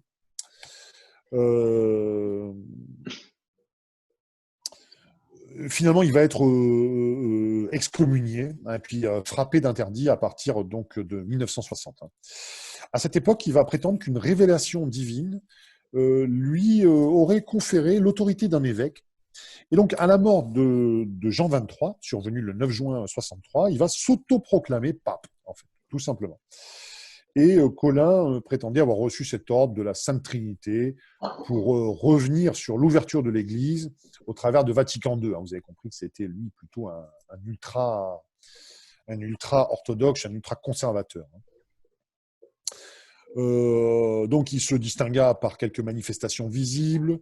Il va soutenir à un moment donné un autoproclamé Louis XIX, déclarant sous l'arc de triomphe le Christ empereur de France en 69 et se tenant en 1971 en pleine cité du Vatican, distribuant des tracts qui insultaient alors le pape Paul VI. Il était aussi soutenu par le très xénophobe Maurice Guignard, qui était président de la Sainte Église normande et responsable d'un mouvement assez réactionnaire, odinique, qui s'appelait Pax Christi Borei. Alors, Michel Colin, vous me direz, ça a l'air d'être un fou furieux comme ça, hein, mais pourtant ça va très bien marcher. Il va s'installer dans sa résidence de Clémery, qu'il va appeler le Petit Vatican. Et là, il va créer un petit collège international de cardinaux. Son église du Christ rénové présente la même architecture, les mêmes dogmes que l'église catholique, hein, ultra traditionnelle, avec un culte appuyé rendu aux apparitions mariales, et sur la fin, aux extraterrestres, parce que vous allez me dire, a priori, quel est le lien avec les extraterrestres? Ben, finalement, il est là, le lien, puisqu'il avait tout un discours bien rodé là-dessus. Alors, hop, excusez-moi, voilà. En 1961, la revue La Vérité, qui est lancée par Colin, explique que ce dernier avait visité la planète de la Trinité et celle Descartes, peuplée de 22 milliards d'habitants. On y envisageait la mise sur orbite d'un Vatican cosmique et l'implantation sur Vénus ou Mars de succursales de l'Église du Christ rénové. Je ne sais pas si tu me vois encore à l'écran, mais tu peux faire sauter la photo, hein, si tu veux bien. C'est parti, c'est fait. Voilà, comme ça, je vais revenir un petit peu plus à vous, si j'arrive à me... Oh non, mais t'es bien, là, t'es plein d'écran. Voilà. Donc, alors, on trouve dans La Vérité du mois de mai 1973 le récit de la première rencontre entre Clément XV, les interplanétaires et l'archange Saint-Michel. Donc là, vous voyez, on est encore une fois dans un mélange, hein, entre beaucoup de choses. Le 14 août 66, devant la grotte de Notre-Dame de Lourdes au Petit Vatican. Les extraterrestres venaient ici auprès de la Vierge et de son représentant chercher des consignes parce que Dieu veut que tout soit confirmé par le pape et son serviteur. Il était alors question de faire l'union entre l'Église céleste, l'Église interplanétaire et l'Église terrestre. Alors sa mort, qui va survenir le 23 juin 1974 des suites d'un finalement assez commun cancer de l'œsophage, laisse le mouvement dans l'expectative. Finalement, des cardinaux de l'Église affirmé dans l'édition du 27 juin 1974 du Figaro, tout va se déclencher bientôt, l'apocalypse arrive. Clément XV a voulu servir de médiateur, mais le monde l'a rejeté. Ce sont maintenant les êtres interplanétaires qui vont servir le dessein de Dieu. Eux qui sont exempts du péché seront chargés de chercher parmi nous les âmes de bonne volonté. C'est pourquoi ils se manifestent depuis des années dans leur soucoupe volante. Ils veulent nous habituer à leur présence. Cette surenchère soucoupique et ces prétendus messages de l'au-delà ne contribuèrent pas à l'essor de l'Église du Christ rénové. Je vous laisse imaginer. Le mouvement, quand même, ça c'est important de le noter parce que ça paraît complètement dingue, va au plus haut de sa diffusion entre 70 et 74, rassembler de 20 à 25 000 fidèles, quand même, en France, Canada, Belgique, Hollande, et aussi en Allemagne de l'Ouest, en RFA à l'époque. Aujourd'hui, malgré un essai de résurrection de Clément XV par une lettre du ciel qu'il aurait envoyée après sa mort, l'Église se réduit à une vingtaine de pères et sœurs qui continuent à célébrer à Clémery la messe de Saint Pie V. Donc, ça veut dire que, près de 40 ans après, il existe encore quelques dizaines d'adeptes de ce Michel Colin. Alors, bon, là, maintenant, on va en arriver un petit peu au dur à savoir Araël, qui évidemment occupe une place à part. Raël, pourquoi? Parce que c'est sans doute celui qui a le mieux récupéré la matière première ufologique. Voilà, c'est lui qui en a fait sans doute la meilleure synthèse. Je veux dire, de ce point de vue-là, il a quand même fait assez fort. Donc, je vais essayer. Voilà, là, ça a l'air de marcher. Ça marche très bien. Voilà, de vous balancer la photo de Claude Vorillon, alias Raël, qui est lui, alors, est popularisé en fait par un passage marquant au Grand Échiquier de Jacques Chancel et également à Ciel Montmardi, donc émission populaire de Christophe de Chavannes. Le gourou va savoir en fait se montrer sympathique, modeste, relativement convaincant. C'est ça qui fait sa marque de fabrique. Il a un abord avenant, agréable, qui est sans doute pas étranger en fait au succès du mouvement raélien. Et en fait, lui, c'est surtout la simplicité du message qui va porter ses fruits. Le syncrétisme réussi entre science, Dieu et extraterrestres, qui ont fait tout l'attrait de cette secte, dont la doctrine finalement est un condensé, on va le voir, de la littérature néo-évémériste qu'on a évoquée. En y ajoutant une présence très fraternelle, très tactile des adeptes et une sexualité complètement libérée au sein du mouvement. Raël, du coup, s'est doté d'une organisation qui, indubitablement, surnage encore aujourd'hui dans le paysage plutôt chétif des groupes sectaires d'inspiration soukoupique. Alors, qui est-il Claude Vorillon, c'est un chanteur qui s'est inspiré du style de Jacques Brel, en fait, au début des années 70, sous le nom de Claude Seller. Et puis, il va fonder un temps une revue qui va être consacrée au sport automobile, qui va s'appeler Autopop. Et il va exercer donc différents métiers, représentant de commerce, journaliste sportif, avant que son histoire se fonde sur 2 contacts avec des entités extraterrestres. Les messages qui vont lui être révélés à cette occasion fondent finalement la doctrine du mouvement raélien. Donc, alors lui, tout part d'une rencontre le 13 décembre 1973, alors qu'il s'apprêtait à quitter le puits de Las Solas, où il était allé se dégourdir les jambes. Il aperçoit une soucoupe volante qui se pose doucement à quelques mètres de lui. Vorillon a alors 27 ans. Un extraterrestre en sort, d'apparence humaine. Alors, l'extraterrestre parle parfaitement le français, c'est heureux, sans quoi la communication aurait été un petit peu limitée. Il mesure environ 1,20 m, il a de longs cheveux noirs, des yeux en amande, une peau au teint olivâtre, et il lui annonce la délivrance d'un message qu'il aurait pour mission de porter au monde entier. Raël doit informer l'humanité sur le mystère de ses origines et construire une ambassade en vue du retour prochain des Elohim, civilisation extraterrestre qui est évoquée dans la Bible, qui bénéficierait d'une grande avance en termes de technologie, de génétique, quelque chose qui va obséder Raël également, et qui serait à l'origine de toute forme de vie sur Terre. Voilà.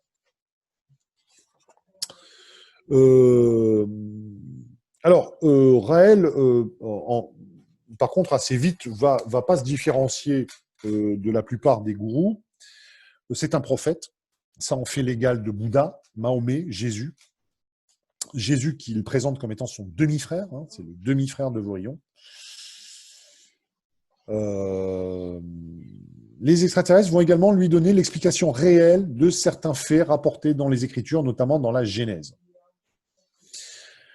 Le site du puits de la Solace n'est pas anodin, comme va le révéler un proche de Raël, qui est un journaliste qui s'appelle Jean-Jacques Arène. Je cite son témoignage qui est assez édifiant dans une émission sur M6 sur les gourous, diffusée le 10 avril 2000. Il dit « Le soir d'un repas bien arrosé, nous avons passé la nuit à délirer sur un canular que nous pourrions lancer. L'idée des extraterrestres est venue de Franck, le fils de Maurice Mességuet. L'endroit tranquille près du puits de Dôme, je l'ai suggéré, entre le puits de la Vache et celui de la Solace, me souvenant de mes sorties en moto. Qu'est-ce qu'on a pu rigoler? Pour nous, il s'agissait de rire, pas pour Claude. Le lendemain, il s'est rendu à la rédaction de La Montagne pour raconter son histoire. Il s'est fait éconduire. Dès que la mayonnaise a pris, il a quitté Clermont-Ferrand et les gens qu'il savait. Je me souviens qu'il était fasciné par le succès de Maurice Mességuet, qui a fait fortune avec les plantes. Son fils avait expliqué, disséqué la méthode de son père, et Vorillon n'en perdait pas une miette. Donc, le site internet de la secte synthétise les enseignements des extraterrestres à Raël. Les messages dictés à Raël expliquent que la vie sur Terre n'est pas le résultat d'une évolution qui est due au hasard, pas plus que l'œuvre d'un dieu surnaturel. Il s'agit d'une création scientifique par une civilisation technologiquement avancée qui a littéralement créé les hommes à son image. Ce qu'on pourrait appeler du créationnisme scientifique. Laissant notre humanité progresser par elle-même, les Elohim ont quand même gardé le contact avec nous par l'intermédiaire de prophètes, tels que Bouddha, Moïse, Mahomet et beaucoup d'autres. Ces prophètes étaient tous choisis et formés par les Elohim. Leur rôle était d'éduquer progressivement l'humanité à travers les messages qu'ils enseignaient et qui étaient chacun adaptés à la culture et au niveau de compréhension de l'époque. Donc voilà comment part cette histoire de religion raélienne qui est fondée sur le rejet de Dieu, la toute-puissance de la science, dont les avancées, en particulier le clonage et les transferts de conscience, se substituent clairement au divin et promettent l'immortalité. Dans une certaine mesure, il avait anticipé Claude Vorillon avec un vrai sens de la propos, le transhumanisme qu'on connaît aujourd'hui. Et puis, plus que le contenu intellectuel et eschatologique du mouvement raélien, ce qui est intéressant ici réside dans les emprunts que Raël a su faire aux mouvements sociaux et intellectuels des années 70.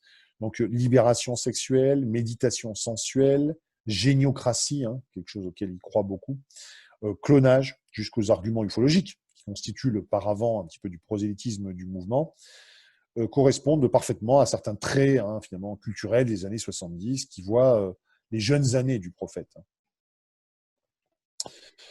Les emprunts à la littérature dite des anciens astronautes, néo-évéméristes, sont encore plus évidents.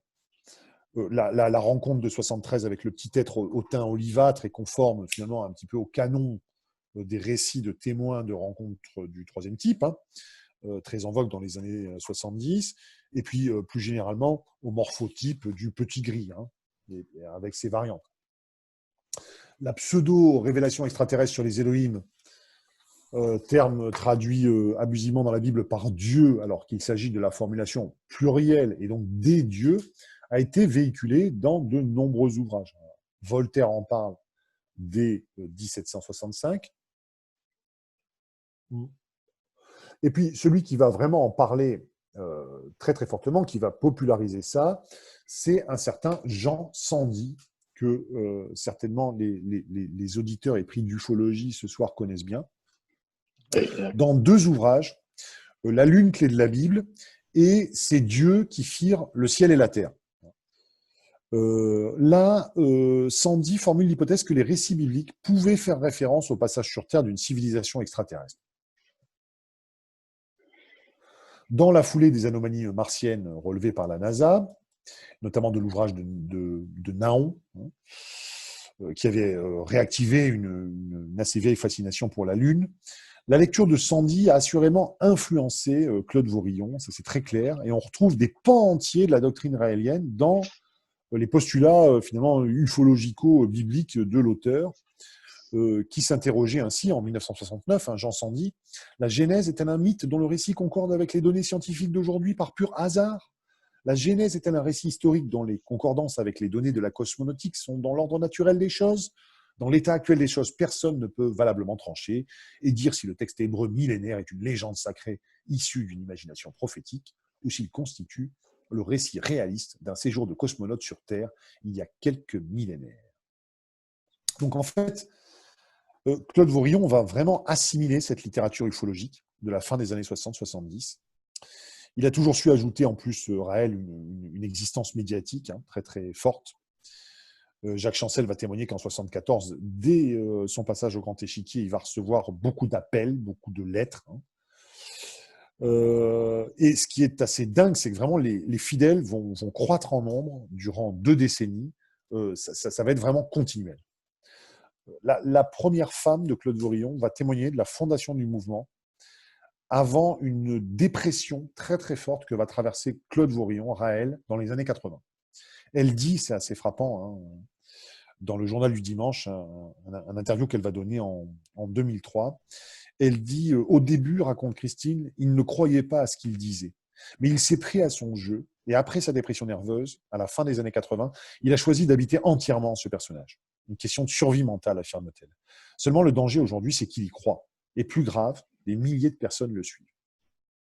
Alors, il n'y a pas si longtemps que ça encore, le mouvement revendiquait plus de 30 000 fidèles. On ne sait pas exactement si c'est le cas. En tout cas, c'est assez conséquent. Hein. C'est vraiment, pour le coup, là, une secte ufologique qui a vraiment profondément fonctionné. Hein. Les dernières années, quand même, semblent avoir connu une certaine érosion des adeptes. Il semblerait que Raël soit beaucoup présent en Afrique, qui semble un nouveau territoire d'avenir pour lui.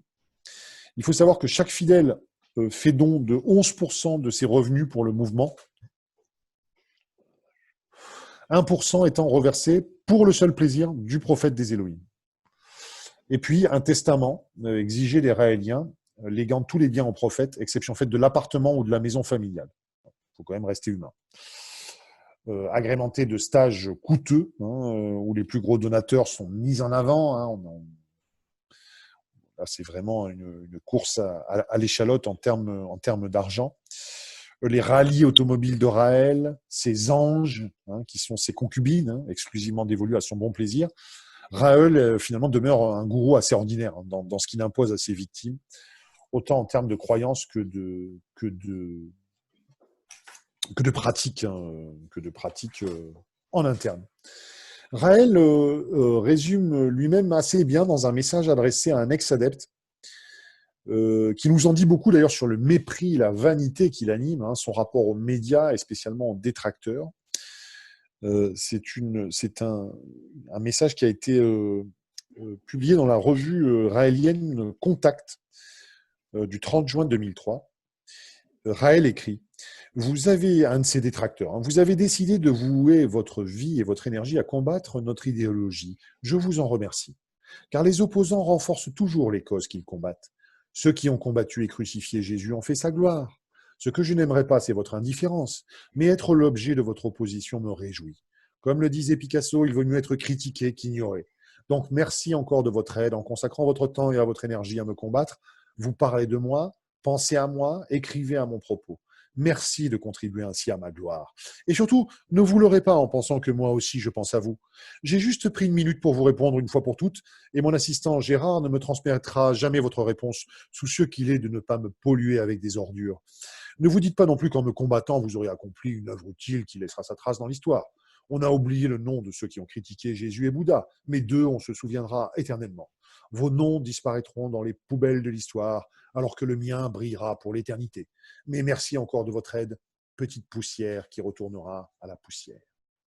Vous voyez, c'est délirant, mais ce sont les propos de Raël lui-même. Excuse-moi, j'ai arrêté le partage. Ah, d'accord, mais tu as bien fait. Par contre, il faut le remettre parce que j'aimerais montrer. Je peux pas le remettre. Je vais m'en occuper, il n'y a pas de problème. Là, j'aimerais vous parler d'un contacté très très célèbre qui s'appelle Jean Miguer. Ah oui, connu. Que je pense vous connaissez très bien aussi. Donc, 30 secondes. Vorillon l'a quand même fait très fort. Il est allé en Israël avec son symbole, avec la croix gammée mélangée avec l'étoile de David, et il a réussi à avoir pas mal de disciples là-bas. Je trouve que, bon, je sais, faut pas admirer ces gens-là, mais quand même, il y a quelque chose. Non, mais des fois, c'est vrai que sans admirer, on est juste parfois bluffé par la capacité de ces personnes à entraîner derrière eux. Hein. C'est vrai que ça ne laisse pas indifférent. Alors là, vous apercevez une des pochettes du livre qui a contribué vraiment à la célébrité de Jean Miguer. On a oublié ce qu'a été vraiment le parcours de Jean Miguer, la célébrité de cet homme, mais vraiment, il va avoir une audience très très forte. Miguer a un grave accident, en fait, où il survit assez miraculeusement, qui est un vrai accident, et au cours duquel il a été reconnu cliniquement mort à trois reprises. Et Face aux scientifiques, il y a un autre ouvrage qui suivra, J'ai été le cobaye des extraterrestres, Miguel dévoilait le message de Strobe, une entité extraterrestre haut placée au sein de la Confédération intergalactique, s'incarnant dans son esprit. Alors, il multipliait les conférences et ouvrages, annonçant avec une clairvoyance, là aussi, qui force le respect, la venue massive des extraterrestres pour 1996. On retrouve cette date de 1996,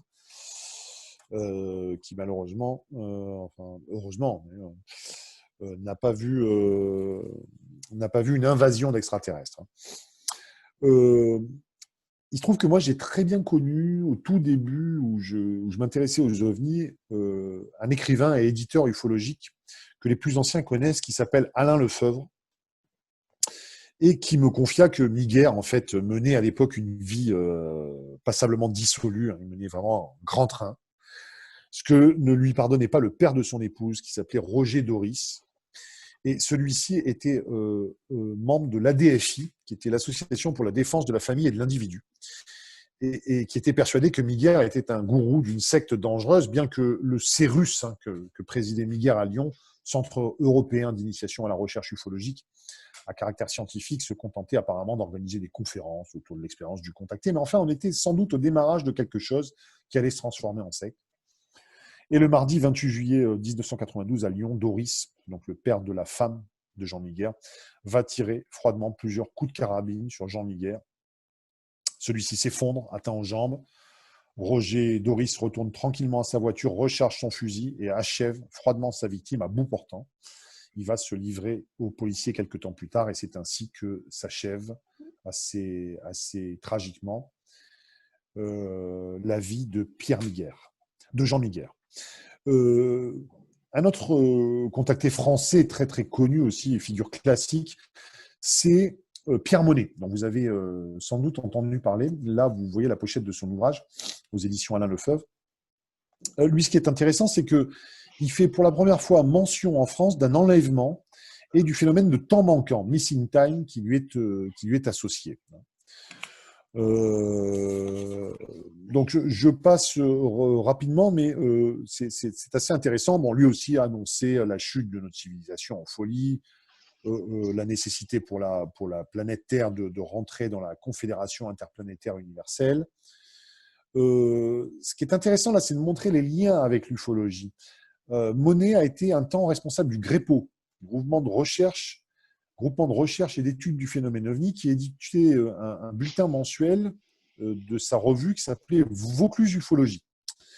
Son cas sera d'ailleurs investigué notamment par l'ufologue Jean-Pierre Troidec, qui demeurait convaincu de l'origine socio-psychologique de l'expérience vécue par Monet. Au moment de son contact de 1951, les extraterrestres lui avaient indiqué avoir pratiqué sur lui une opération qui devait lui permettre de vivre 120 ans, soit jusqu'en 2052. Monet va décéder un petit peu plus tôt que prévu, malheureusement, à l'hôpital de Tarascon, le 30 janvier 2009. Donc les extraterrestres s'étaient bien moqués de lui là, sur ce coup-là, puisque, encore une fois, il n'a pas tenu jusqu'en 2052. Un mot sur Antolma et son mouvement mondial pour l'accueil officiel des forces de lumière, fondé en 2004, qui a pour but de donner une structure politique globale, assurant en permanence la paix, le développement harmonieux de l'humanité. Et Antolma, alors, je ne sais pas si ça vous parle, si ça parle oui, un petit peu, oui. Aux ufologues sur place, mais il m'a contacté. Il y a quelques années que ça, on en a beaucoup parlé. Il faut savoir que Antolma avait un discours, là aussi, pour le moins étrange. Il proposait notamment tout simplement de devenir le maître du monde sous l'égide des extraterrestres. C'était sa proposition. Je suis en train d'essayer de vous partager de nouveau une photo du sieur Antolma. Alors c'est marrant, on n'entend plus du tout parler d'Antolma aujourd'hui. Je pense qu'il a renoncé à ses prétentions, de maître de l'univers. Peut-être, mais il essaye encore. Il essaye encore. Il précisait qu'il fallait même se presser de le nommer à ce poste, parce qu'il annonçait la fin du monde à l'époque, ou une invasion extraterrestre pour 2012. Comme cela était très en vogue à l'époque, avec la redécouverte du calendrier Maya, qui annonçait aussi pour 2012 une fin du monde. Alors, bien évidemment, hein, encore une fois, la prédiction ne s'est pas réalisée, mais ces gens-là, pour ces gens-là, ce n'est pas un problème. Hein. On peut continuer les activités même après une prédiction totalement foirée comme celle-là. Là, je vous montre une autre image. C'est pour vous dire jusqu'où ça peut continuer, ces histoires-là. Là, vous avez Victor Legendre, qui est un ex-guide-évêque du mouvement raélien québécois, qui a fait sécession et qui a fondé en 2007 le MADé, Mouvement d'accueil des Élohim, qui est une structure dissidente qui accuse Raël d'être sous l'influence de Satan et qui se définit comme le mouvement fidèle au message d'origine. Donc là, c'est génial. C'est de penser qu'à partir d'un canular, d'un Français qui habite près de Clermont-Ferrand, donc en 73, finalement, il y a des gens qui poursuivent aux antipodes, hein, sur le sol américain, au Québec, l'aventure lancée par Vaurillon, en reprenant les préceptes de la religion raélienne, mais sans Raël. C'est complètement dingue, mais c'est malheureusement ce qui se passe. Dans un livre que je vais vous montrer ici, voilà, qui s'appelle « La grande manipulation », Jacques Vallée avait dénoncé les dangers de la croyance sectaire aux extraterrestres. Lui, ce qui a beaucoup frappé Vallée, c'est un fait qui s'est produit le 26 mars 1997. On va retrouver 21 femmes et 18 hommes assassinés dans une villa de Rancho Santa Fe en Californie. Ce sont les membres de la secte dite Heaven's Gate, de la secte de la Porte du Paradis, qui se sont suicidés pour rejoindre le vaisseau spatial dissimulé derrière la comète de Hale-Bopp en voyage vers une destination cosmique connue d'eux seuls dans le but d'atteindre un niveau supérieur. Jacques Vallée réagissait en ces termes à propos de l'ordre du Temple solaire. Ce qui s'est passé avec Heaven's Gate, je cite Vallée, hein, fait partie d'un système de croyances bien plus répandu qui se développe actuellement à de nombreux niveaux de la société. Nous voyons s'effacer la frontière entre les faits et les fantasmes, en partie parce que les gens ne sont plus capables de comprendre la science. Regardez l'ordre du Temple solaire. Ce n'étaient pas seulement des gens aux croyances extrêmes, ils étaient habilement manipulés, y compris à l'aide d'images holographiques perfectionnées qui servaient à faire apparaître de faux extraterrestres. Des projecteurs d'hologrammes haut de gamme, de la qualité de ceux utilisés à Hollywood, ont été découverts dans une des maisons qui n'ont pas brûlé entièrement. Un des survivants a raconté ses expériences au sein du groupe. Ce qui a fait de lui un adepte, c'est la vision dans le ciel, au-dessus de la villa, d'une coupe verte scintillante, le Saint Graal. Ce genre d'expérience vous donne le sentiment d'être quelqu'un de spécial. Ces projections faisaient partie d'une initiation. Ce n'est que bien plus tard qu'il a compris comment on l'avait abusé. Alors, c'est une belle transition pour évoquer l'ordre du Temple solaire. Donc, on en a un petit peu parlé tout à l'heure, il tire ses origines de luttes intestines qui vont suivre la création en 70 de l'ordre rénové du Temple, un mouvement d'extrême droite qui est un énième avatar d'une longue lignée d'ordres templiers au cours du XXe siècle. Je vais tâcher là aussi de revenir. Voilà, le partage a été fermé. Et à la mort de son grand maître en 1983, Julien Aurigas, qui a été proche un temps de la Gestapo de Brest, hein, la direction de l'ORT échoua à un certain Luc Jouret, ça doit commencer à vous parler, qui est un médecin suisse. Mais ce dernier doit faire face à une fronde un petit peu des cadres de l'ordre qui reprennent en main le mouvement sur la base d'une contestation de Gregorio Baccolini, grand maître de l'ordre rénové du Temple en Italie, qui daignait ajourer le statut d'initié. Et donc, du coup, avec quelques fidèles, comme il s'est fait éjecter de l'ordre rénové du Temple, eh bien, Luc Jouret, et notamment avec un associé qui va devenir lui aussi tristement célèbre, qui est rentré dans l'histoire, qui s'appelle Joseph Di Mambro, dit Jo Di Mambro, vont fonder en 84 l'Ordre international des chevaliers du Temple solaire, qui va devenir en 90, plus sobrement, l'Ordre du Temple solaire. À cette date et jusqu'en 1994, finalement dans une dérive ufologico-apocalyptique, où se mêlent aussi escroquerie et affaires politico-mafieuses, le groupe est sous l'emprise totale de ses gourous, qui vont entraîner l'assassinat et le suicide de 53 personnes, adultes et enfants, en Suisse et au Québec en octobre 1994. En décembre 1995, une seconde tuerie va provoquer en France la mort là, de 16 adeptes. Donc on voit que là, par contre, on rentre dans une phase vraiment sombre de cette de cette affaire de l'ordre du Temple solaire. Je vais essayer de vous montrer voilà, les photos de notamment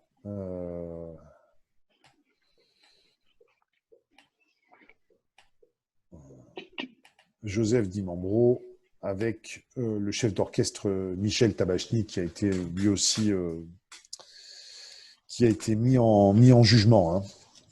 Alors, les deux chevilles ouvrières de l'OTS n'ont en commun finalement que leur passion pour l'ésotérisme.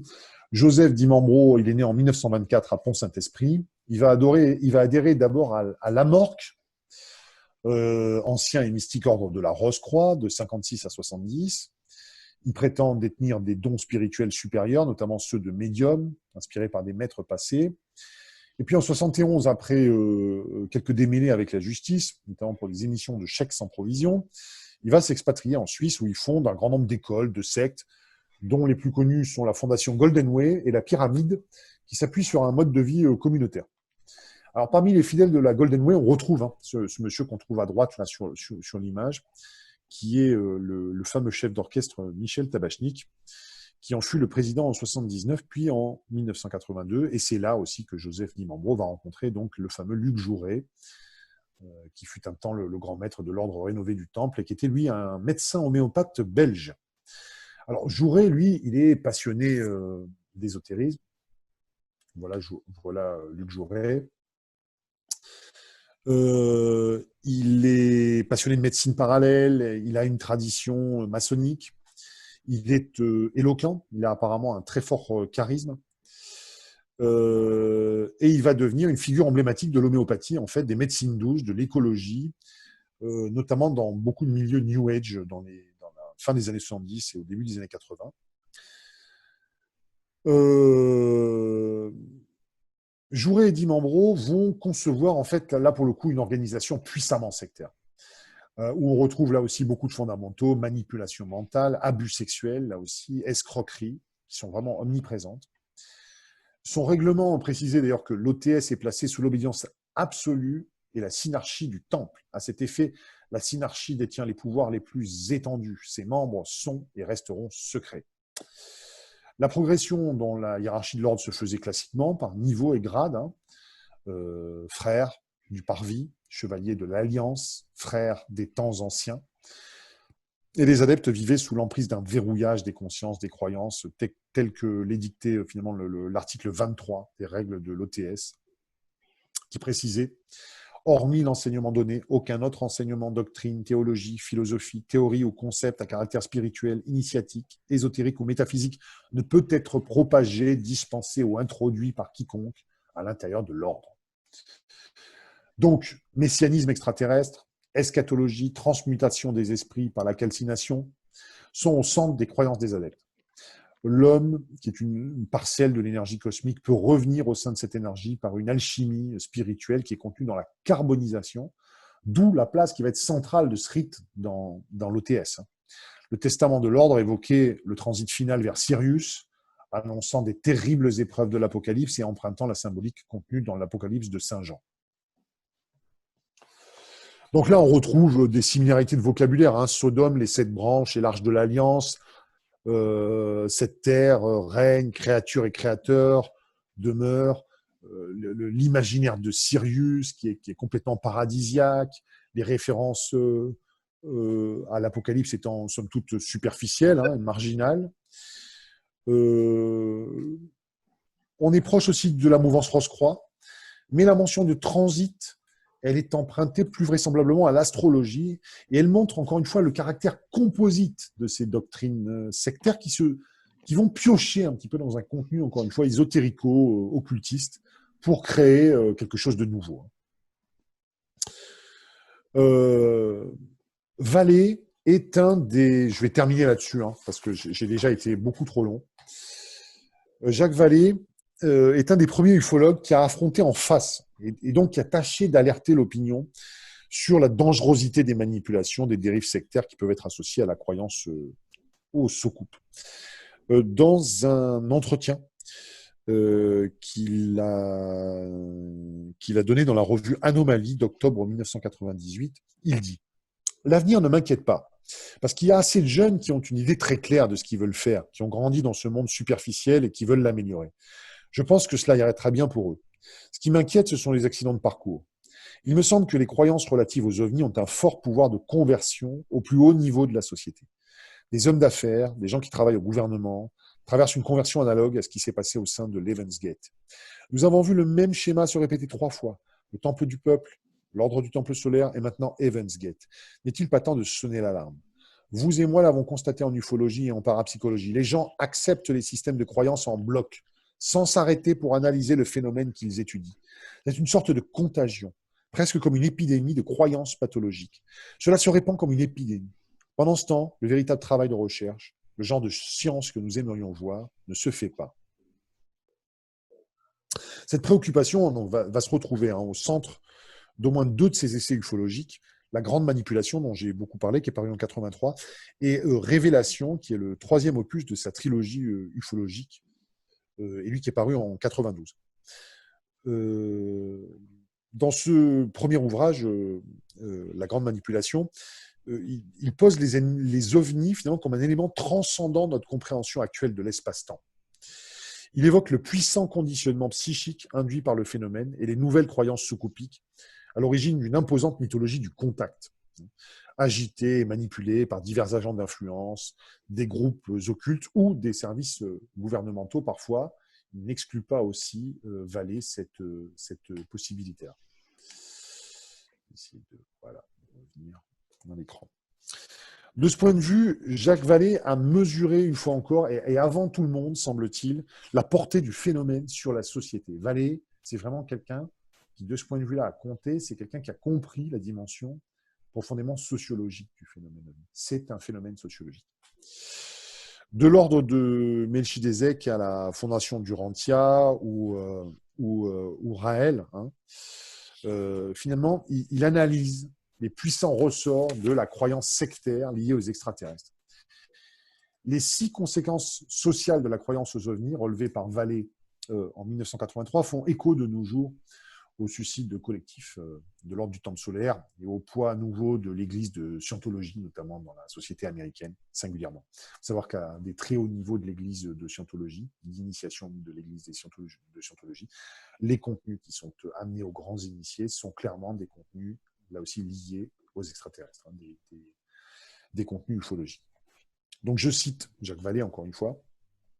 1. La croyance aux ovnis creuse le fossé entre le grand public et les institutions scientifiques. 2. La propagande décontactée affaiblit la conception qu'a l'homme de son libre arbitre vis-à-vis de son destin. 3. La croyance aux ovnis renforce l'idée d'une unification politique à l'échelle mondiale. 4. Les organisations de contactés pourraient constituer le noyau d'une nouvelle religion. 5. Les motivations irrationnelles et la crédulité vont de pair avec la croyance en une intervention extraterrestre. 6. Il existe très souvent une corrélation entre les philosophies des contactés, le racisme et l'adhésion à des systèmes politiques totalitaires hostiles à la démocratie. Révélation, de son côté, donc un de ses ouvrages marquants aussi, évoque plutôt les manipulations gouvernementales, les faux dossiers ufologiques. Il y évoque pêle-mêle le folklore ufologique, du hangar 18 au petit gris détenu sur les bases américaines, en passant par le MJ12, les théories de Doty, Lear, Cooper, accréditant l'idée de puissantes conspirations ourdies au sommet de l'État, le dossier Homo, l'affaire de Sergi Pontoise, le célébrissime cas de Rendlesham que Vallée considère comme une manipulation gouvernementale. Plus important, il y martèle une nouvelle fois ce qui est devenu à ses yeux l'un des risques majeurs que l'ufologie et ses discours les plus à la marge font peser finalement sur les individus et la société. Là, je cite un extrait de Révélation. Alors que nous approchons du 3e millénaire, la croyance à l'arrivée imminente des extraterrestres est un fantasme aussi puissant que n'importe quelle drogue, aussi révolutionnaire que l'attente de l'an 1000, aussi empoisonné que n'importe quel soulèvement irrationnel de l'histoire.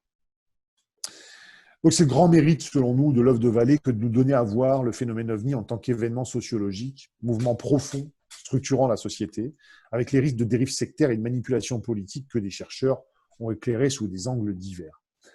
Aujourd'hui, je pense que le risque n'est pas éteint. Je vais conclure là-dessus. On est finalement dans une ère de post-vérité, où tout un chacun, finalement, a l'impression de détenir une parcelle de vérité en visionnant quelques vidéos sur YouTube. Le grand risque de tout ça, c'est de mélanger un petit peu tout, de ne pas prendre, de ne plus prendre la peine de retourner aux sources, d'avoir un discours critique, un recul, d'éviter d'avoir des convictions un petit peu trop fortement chevillées au corps. Regardez comment ceux qui défendent, comme Vallée l'a longtemps fait, finalement un point de vue agnostique, prudent. Vallée n'a jamais dit autre chose que ce que disait Aimé Michel. Je ne sais pas ce que sont les ovnis, je ne peux pas dire ce que sont les ovnis. Je n'ai pas idée de ce qu'ils représentent, je n'ai pas idée de ce qu'ils sont. Regardez comme il a été attaqué, y compris par des ufologues croyants, qui l'attaquent encore d'ailleurs, comme étant un tiède ou un suppôt de la CIA, c'est selon. Finalement, l'époque nous pousse à une forme de terrorisme intellectuel qu'on retrouve dans l'ufologie, de manière très très claire aussi, et qu'on retrouve chez ceux qui la dénoncent aussi, hein, chez les sceptiques. Et moi, je pense que ce qu'il faut retenir de tout ça, c'est de garder et de considérer une très grande distance par rapport aux récits qui nous parviennent. La matière ufologique, indiscutablement, ce sont les récits des témoins. Ce sont les récits de ceux qui aujourd'hui se disent abductés, pourquoi pas. Pourquoi pas le récit des contactés, même s'il y en a beaucoup moins aujourd'hui que jadis. Mais il faut se méfier de ce potentiel pouvoir très fort de suggestion sur les individus, de croyances irrationnelles, d'adhésion en bloc à un système de valeurs qui peut broyer des esprits un petit peu plus fragiles. Et il faut vraiment, vraiment être très, très, très, très, très prudent vis-à-vis de ça. Voilà, Patrice, j'ai terminé. Je ne sais pas si tu m'entends. J'entends très bien, mais j'ai envoyé un message, je t'ai envoyé un message par erreur. Excuse-moi, c'était à Philippe Lacaze que je voulais l'envoyer. Ok. Donc je lui envoie. Merci beaucoup.